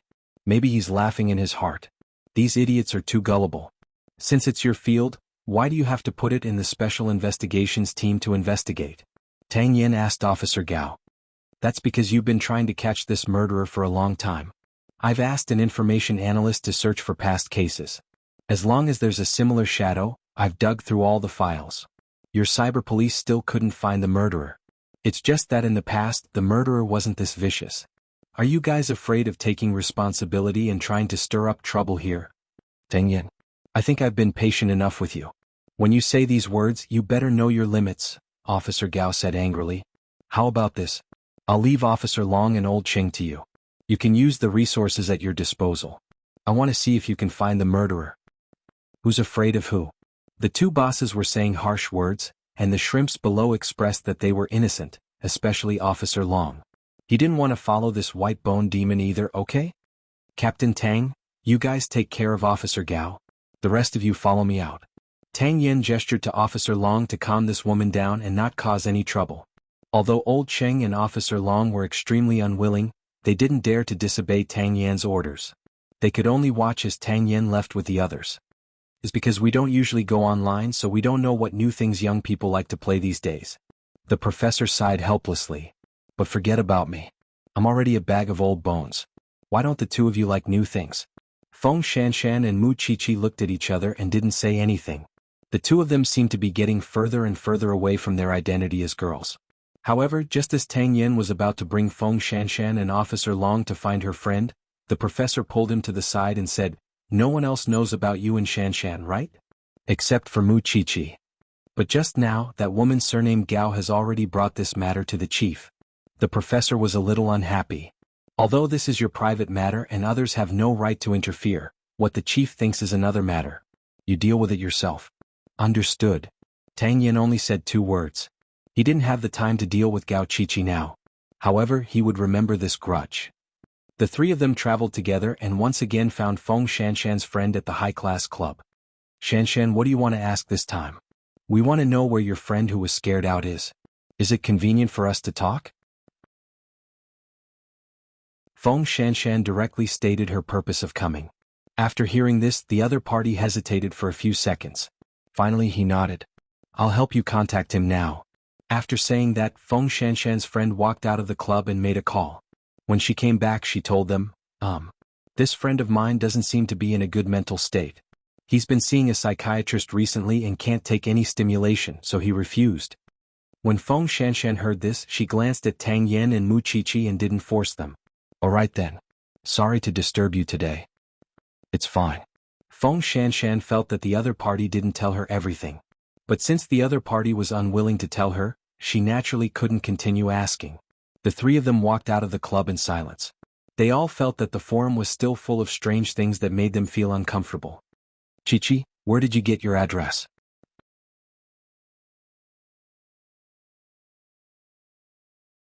Chapter 677. As if he knew that Mu Qiqi would ask for the domain name again, Xing Xiao hooked his finger at her. When he saw that she was sitting on him, he asked in a low voice, Are you sure it's the problem with this forum? I registered as a member this morning and didn't find anything when I went in. However, I still feel that this forum is full of strangeness. There's an indescribable mystery to it. I have a feeling that I've only seen the tip of the iceberg. Why is the police relying on intuition to investigate cases now? Xing Xiao curled his lips. Or are you saying that the clues are broken now but you insist on biting on this thread? Is there any way to find out more about this forum? What's in it for me to find the information for you? Xing Xiao asked Mu Qiqi seductively. His eyes were full of temptation. Do whatever you want. Mu Qiqi said heroically. That's what you said. After saying that, Xing Xiao dialed the internal line and asked the secretary to enter the office. Go and invite the young master of the Yen family over. Let him come for lunch. Is this young master of the Yen family that ridiculous rich young master? The one who married his father's lover? He's open and likes to hunt for novelty. If there's no news about him, then there's really nothing suspicious about the dark abyss. After saying that, Xing Xiao pointed to the sofa at the side. Go and wait. I'll go to the meeting first. Got it? Before Mu Qiqi got up, she took the initiative to kiss him. Xing Xiao was so busy but she still pestered him thoughtlessly. It made her feel very guilty. After this incident, she would definitely not let her man be involved in these murders again. After 40 minutes of waiting, the famous young Master Yen was invited to Zhongting's office. The secretary guided young Master Yen in and saw Mu Qiqi sitting on the sofa with tea already prepared. "Hey, isn't this our little bride? I've heard a lot about you." Mu Qiqi knew that this young Master Yen was a fun person to play with. He was dressed in a wine-red suit and wore exquisite accessories. His hair was dyed flaxen, and he was as flashy as he could be. "Isn't young Master Yan's name just as well known?" The man smiled and cupped his fists. "Thank you for not despising me, President Sheng. We can still be friends." "I'm really sorry. I have something to ask of you today." Mu Qiqi gestured for him to sit down. Young Master Yen leaned against the sofa in confusion. After a few seconds he pointed at Mu Qiqi and said, "Could it be because of the forum?" Mu Qiqi nodded. "Last night, your President Sheng called me in the middle of the night and asked me for it. Did you go in and play? I'm a shallow player. I want to know how deep it is." Mu Qiqi looked at him seriously, hoping that he would tell her the truth. After young Master Yen heard this, he pondered for a few seconds and then asked, "You spent 100,000 yuan?" "Yes." Mu Qiqi nodded. "I also heard that you have to spend millions to watch a good show." Young Master Yen replied, "Although I also like to hunt for novelty, I still feel the pinch if I have to spend 1 million just to buy curiosity. However, I can share a few pictures with you." With that, young Master Yen took out his phone, flipped through a few photos and handed them to Mu Qiqi. After Mu Qiqi finished looking at them, she was stunned.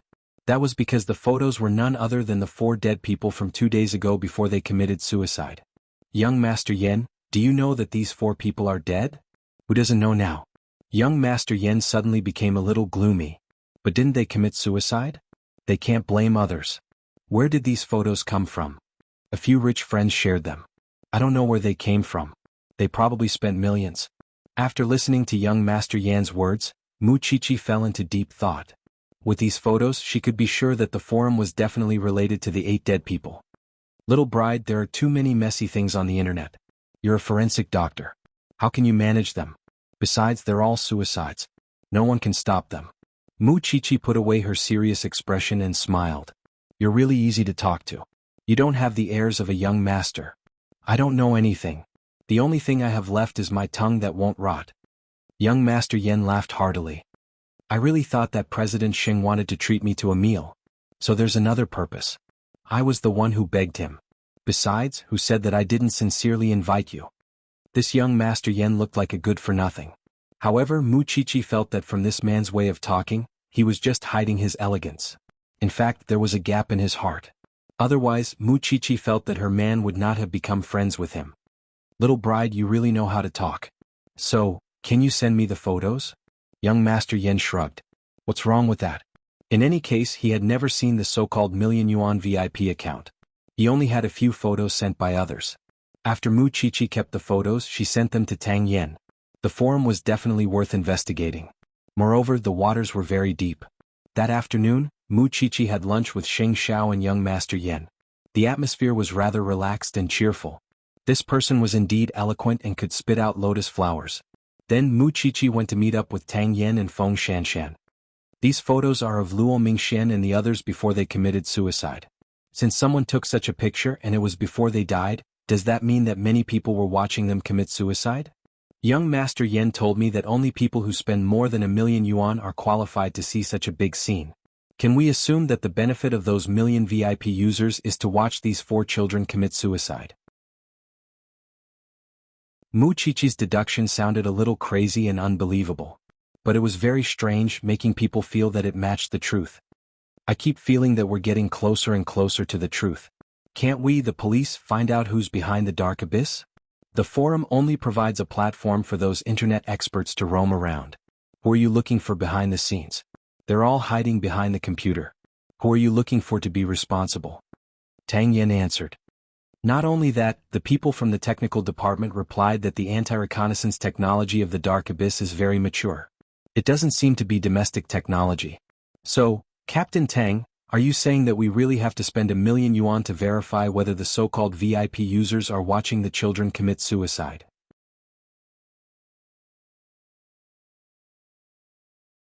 Chapter 678.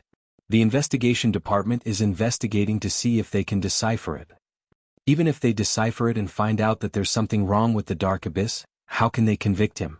After all, these children committed suicide. No one coerced them, so the cause of their deaths is still the key. Mu Qiqi looked at Feng Shanshan and Tang Yen and sighed. Is the dark abyss planning to become our country's dark net? Network security has a long way to go. Feng Shanshan shrugged. Tang Yen was about to sort out the information he had on the case when Feng Shanshan's friend called. Shanshan, that friend of mine committed suicide by taking medicine at noon. After he was scared out by the dark abyss, he was in a trance and refused to say anything. He's in the hospital now. Tell me the address. We'll go over now. Feng Shanshan had a feeling that this man who was scared out by the dark abyss was definitely a VIP. In other words, it was very likely that he had seen the video of Luo Mingxuan's children committing suicide a few days ago.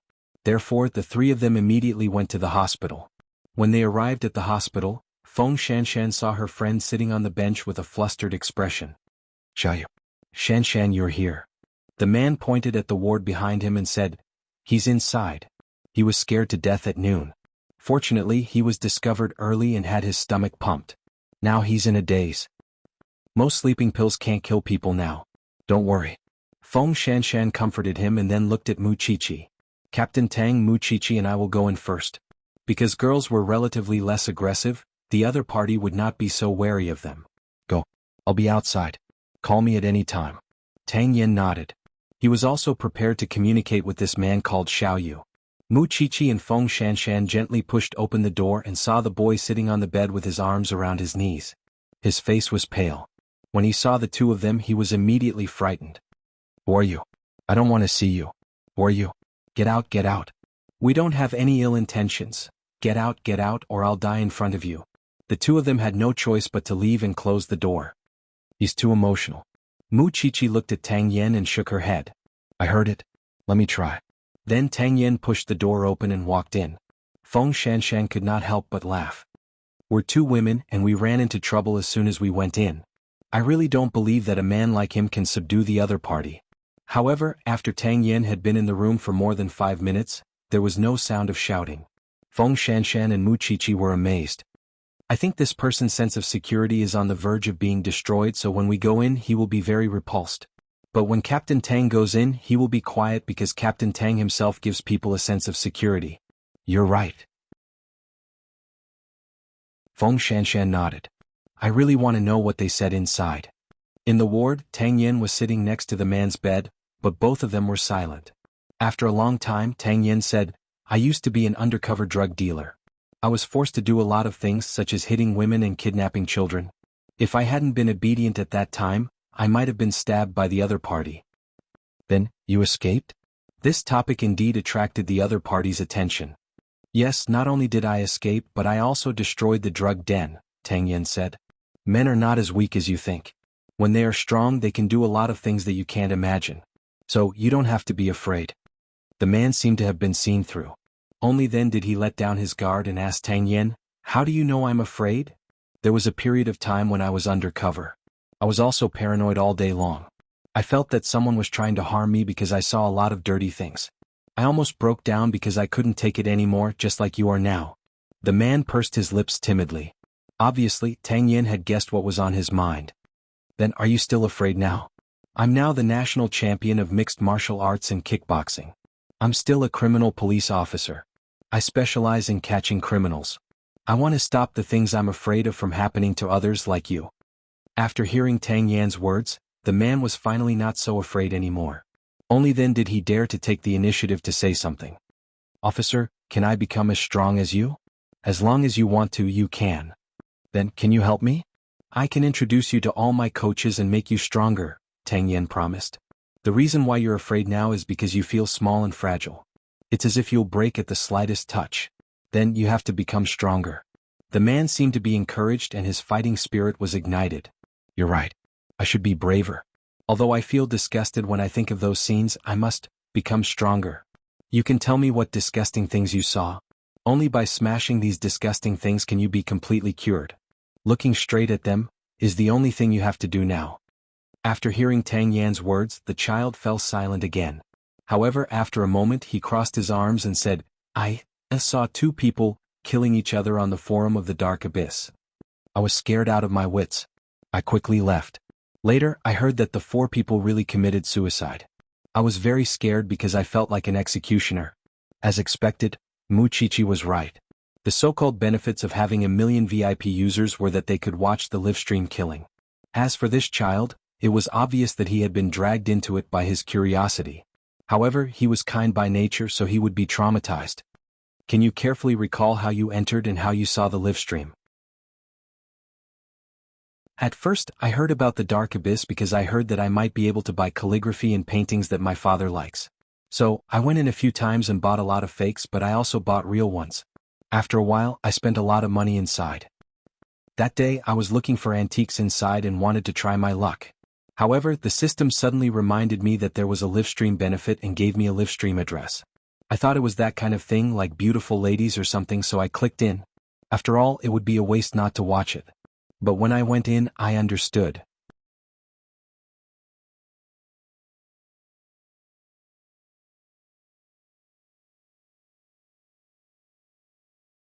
Chapter 679. The video was very short. It was only a few minutes. I was so scared that I backed out, and then you were hesitating about whether you should call the police. Tang Yin said what was on his mind. But why didn't you have the courage? Because after I upgraded to 1 million members, I signed a confidentiality agreement with the Dark Abyss. But I thought that the Dark Abyss was just afraid of being investigated. I didn't expect there to be such a service. If I leak the secret, not only will I have to pay 100 million in compensation, but I will also be tracked and threatened by the Dark Abyss. So, I'm very conflicted. I'm really afraid. Are there many people watching the live broadcast? Tang Yin diverted the other party's attention to ensure that he wouldn't fall into fear again. I don't know. There's no indication. Officer, does this count as me not reporting what I know? Did I break the law? Don't be nervous. Tang Yin comforted him. We will definitely break through what you're afraid of, and you've done a great service by providing us with clues. The other party heaved a sigh of relief. I feel much better now that I've said it. I also believe that the officer will protect me. The 2 of them chatted in the ward for a full hour. When Tang Yin walked out of the ward, Feng Shanshan and Mu Chichi were almost asleep. How is it? I've sent someone to protect him. After all, he's our witness. After saying that, Tang Yin handed the phone to the 2 of them. Go listen. This person was recording. Feng Shanshan knew that people who had dealt with drug dealers must be hiding a lot of thoughts and skills. To ensure that no one was around, the 2 of them went to the car to listen to the recording. It took them about an hour to finish listening to the conversation. After listening, the 2 of them had complicated expressions. You guessed right. Feng Shanshan said to Mu Chichi. Now it's confirmed that the Dark Abyss is providing illegal services and live-streaming murders. No, the forum is illegal. But why did the children commit suicide? Why did they listen to others so obediently? I can't understand. Who can understand? This answer is the same as finding the person behind the Dark Abyss. It's not an easy task. A moment later, Tang Yin settled the people in the ward and returned to the 2 of them. What do you think? I think the problem still goes back to the victims. The computer is the key. I think Luo Mingxuan's computer might have a chance of being found. I asked Zhongting's manager to check the surveillance footage for me and found that when Luo Mingxian left, he was indeed carrying his laptop. He said that it was broken. Is it possible that he really sent it for repair? Because now, even if we know the problem with the Dark Abyss, we still don't know why these children committed suicide. We can't let go of any clues. With that, Tang Yin called the people in the bureau and asked Old Qing to immediately screen all the computer repair points on this route, from Zhongting's employee dormitory to the rental house where the children died. Their only hope now was to find the child's computer. There's no time to lose. Let's take action now. Hopefully we'll be able to gain something. Feng Shanshan was now full of energy because as long as she thought that there was someone in this world who could be so evil, she was so angry that she was about to cry. It was the same for Mu Chichi. The 2 of them suddenly understood why Tang Yin was so gloomy. It was because he had seen more and more demons. It was evening in the CEO's office of Zhongting. Although he had previously ruled out Mr. Lin as a suspect, Xing Xiao still had doubts about this person. Even if it wasn't to help the little thing solve the case, he had to ensure that there were no terrifying demons hiding in his territory. Su Che was assigned to follow them for a week, no matter how big or small.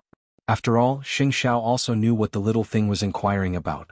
His brain was obviously more capable than Mu Chichi of thinking about what kind of benefits the million VIP members of the Dark Abyss could enjoy.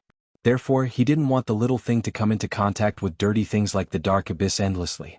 This Lin sends his daughter to school at 7:30 a.m. every day, arrives at Zhongting for work at 8 a.m., gets off work at 12 a.m. for lunch, takes an hour's lunch break at work, gets off work at 5 p.m., brings his daughter home at 6 p.m., and at 9 p.m. the lights at home are turned off on time. It's like this every day. What does he do during his lunch break? What does he do between 6 and 9 o'clock in the evening? I want to know. Sheng Xiao raised his eyelids and looked at Su Che seriously.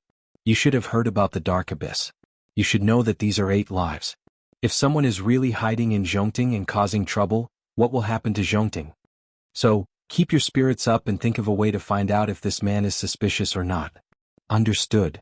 Su Che nodded. Why did Sheng Xiao have such deep suspicions about this man? It was because he was so regular that he didn't eat the smoke of the mortal world. Normal men, friends, and social interactions, which of them didn't take time and energy to maintain? He was so punctual that it felt like he was acting for them. Even someone like him couldn't go home on time every day. However, this Lin guy could. This person was either free at a fixed time or he was acting for them. At this moment, Mu Chichi and the others were still sweating profusely as they searched for Luo Mingxuan's computer. From Zhongting's staff dormitory to the crime scene, several teams of people searched one by one, asking questions one by one, and went through all the repair points. Finally, in an old repair point, they asked about Luo Mingxuan's computer. This child came and asked. At that time he took the computer and asked if our technology could repair it, but our people were helpless, said the owner of the repair shop. Can you remember any more details? I remember that child because when that child appeared he looked very flustered and he was running over. When he took out the computer his hands were shaking. At that time, our staff saw that the computer was poisoned and could only reinstall the system. He said that it was too late and then he ran away with the computer. Is there anything else special? Mu Chichi tried to remind him. Boss, please think about it carefully. I still remember his computer screen. It was a dark red screen that kept flashing. It was quite strange. Later, our technology told me that it might have been controlled remotely. After hearing the boss's words, Mu Chichi and the others knew that the computer would not be found. However, they also had a new point of suspicion. Could Luo Mingxuan's state at that time and the state of the computer be under surveillance and coercion as Feng Shanshan's friend's friend had said?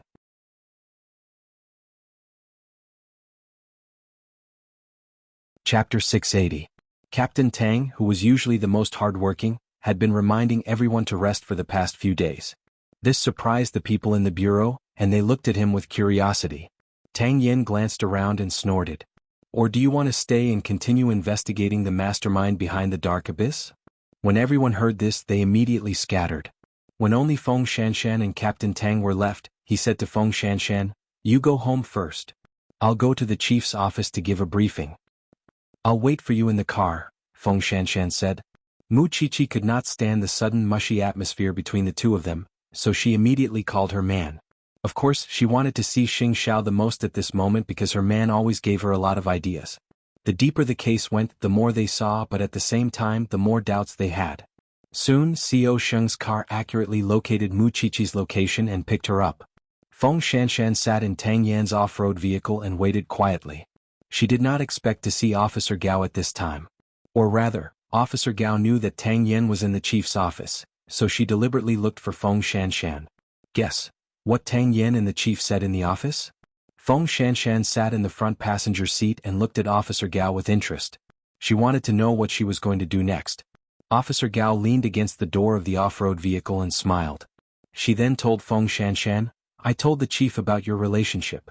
After Feng Shanshan heard this, her eyes naturally darkened. "Do you think you will affect Tang Yan's career?" Feng Shanshan only felt a surge of anger in her chest. It was about to break through her body and make her lose control. However, when she thought about it, she was Tang Yan's girlfriend. No matter how much Officer Gao jumped up and down, she had no chance of getting Tang Yan. Therefore, she burst out laughing instead. "Officer Gao, you might not know my man, right? He's a rebellious person. The more others don't let him do something, the more he wants to do it. Not to mention that we're in a sweet relationship now. Even if we break up one day, you still won't have a chance. Do you know why?" Feng Shanshan stuck her head out of the window and looked at Officer Gao. "Because he doesn't like your style. He doesn't like old ones. Officer Gao seemed to be provoked. She stomped her feet, glared at Feng Shanshan and left the SUV. Although Feng Shanshan had the upper hand verbally, she was still worried about Tang Yen. He didn't know what this person would say to the director. In the director's office, the director was indeed talking to Tang Yen about his personal affairs. I heard that you are in a relationship with an intern assistant in the forensics department. Is that true? Tang Yen was reading the file. After hearing this, he paused for a second and asked the director, "Can't I?" "Of course. But Tang Yen, I hope that you can consider others. After all, you are my right-hand man now. Of course, I hope that you will have a bright future. Don't tell me that you want to be in the front line of criminal investigation when you're already decades old." "There's nothing wrong with that," Tang Yen said bluntly. "I just hope that you will consider it. In the future, she will also be very outstanding and won't disappoint you. But if you say things that look down on others for the sake of an outsider, I think you might lose more than you gain." The director was stunned for a moment. He pointed at Tang Yen and said helplessly, "All right, I won't care about this matter anymore. I also believe that you are a person who distinguishes between public and private affairs, but you should try to keep this matter a secret. After all, someone is about to come out of the thief's lair that you destroyed. This is also out of consideration for your safety." "Thank you, Director, I understand." After the two of them finished talking, Tang Yen walked out of the director's office. At that moment he met Officer Gao at the door. Officer Gao thought that Tang Yen was not good with words. At least, he looked a little dull when it came to relationships. However, Tang Yen said to her directly, "If Officer Gao's purpose in coming to the Jianchuan branch office is not to help us solve the case, then I can call the director of the cyber police and suggest that he transfer her back. Because I feel that Officer Gao seems to be quite free, yet she still cares about other people's private affairs." You're not qualified to be a police officer." After saying this, Tang Yen turned around and went downstairs. He quickly returned to the car. Feng Shanshan saw that his expression was calm, so she did not ask further. When they were halfway there, she said, "So, you and the director both admitted it?" "The director is only my boss. He can't interfere with my private affairs." "You won't fall out with the director because of me, will you?" "Read less romance novels," Tang Yen said coldly. "Do you think everyone in the world is an evil mother-in-law in novels? Even so, it depends on my will." Feng Shanshan patted her chest. She also felt that she was thinking too much. "I'm afraid that you'll give up on me, although my rationality tells me that it's impossible." At this moment, Tang Yen actually thought about the director's words in his mind. It was because the director had reminded him that those people were coming out. He was worried about Feng Shanshan's safety. "If one day I really disappear in front of you without saying a word, then I must be doing something very important. You just have to wait patiently because even if I have to crawl, I will crawl back to your side." When Feng Shanshan heard this, she looked at Tang Yen in surprise. This person was serious. She knew that. So she was relieved. "Although I don't know where my courage came from, I can understand you. As Tang Yen, you are willing to risk your life to solve the case. I won't pester you. On the contrary, I'm very infatuated with your temper. So, you just need to remember that I'm your woman." Tang Yen listened silently. Although he did not say anything, his heart was greatly touched. This woman was really worthy of a man giving his soul to her. So, the first thing he did when he returned home was to press this woman in the bathroom and kiss her from head to toe. Late at night, Banyan Courtyard. After taking a shower, Mu Chichi sat in front of the computer in a daze. She just couldn't figure out how the people behind the dark abyss had controlled those young people and made them willing to give up their lives for them. Xing Xiao came out of the bathroom in his pajamas. Seeing that Mu Chichi was still in a daze, he went forward and grabbed her collar. "You promised to let me do whatever I want. Shouldn't you fulfill your promise now?" Mu Chichi turned around and quickly hugged Xing Xiao. "Xiao Xiao, stop fooling around. Wait for me to figure this out. Is the investigation more important or am I more important?" You're tuning in to the Han Li's Wuxia Adventures YouTube channel. We're so grateful for your support and don't forget to subscribe to join us on this incredible journey through captivating stories. Your generosity through donations truly makes a world of difference, as it's the primary source of revenue that allows me to expand and enhance this channel for you. Thank you from the bottom of my heart for being a part of this adventure.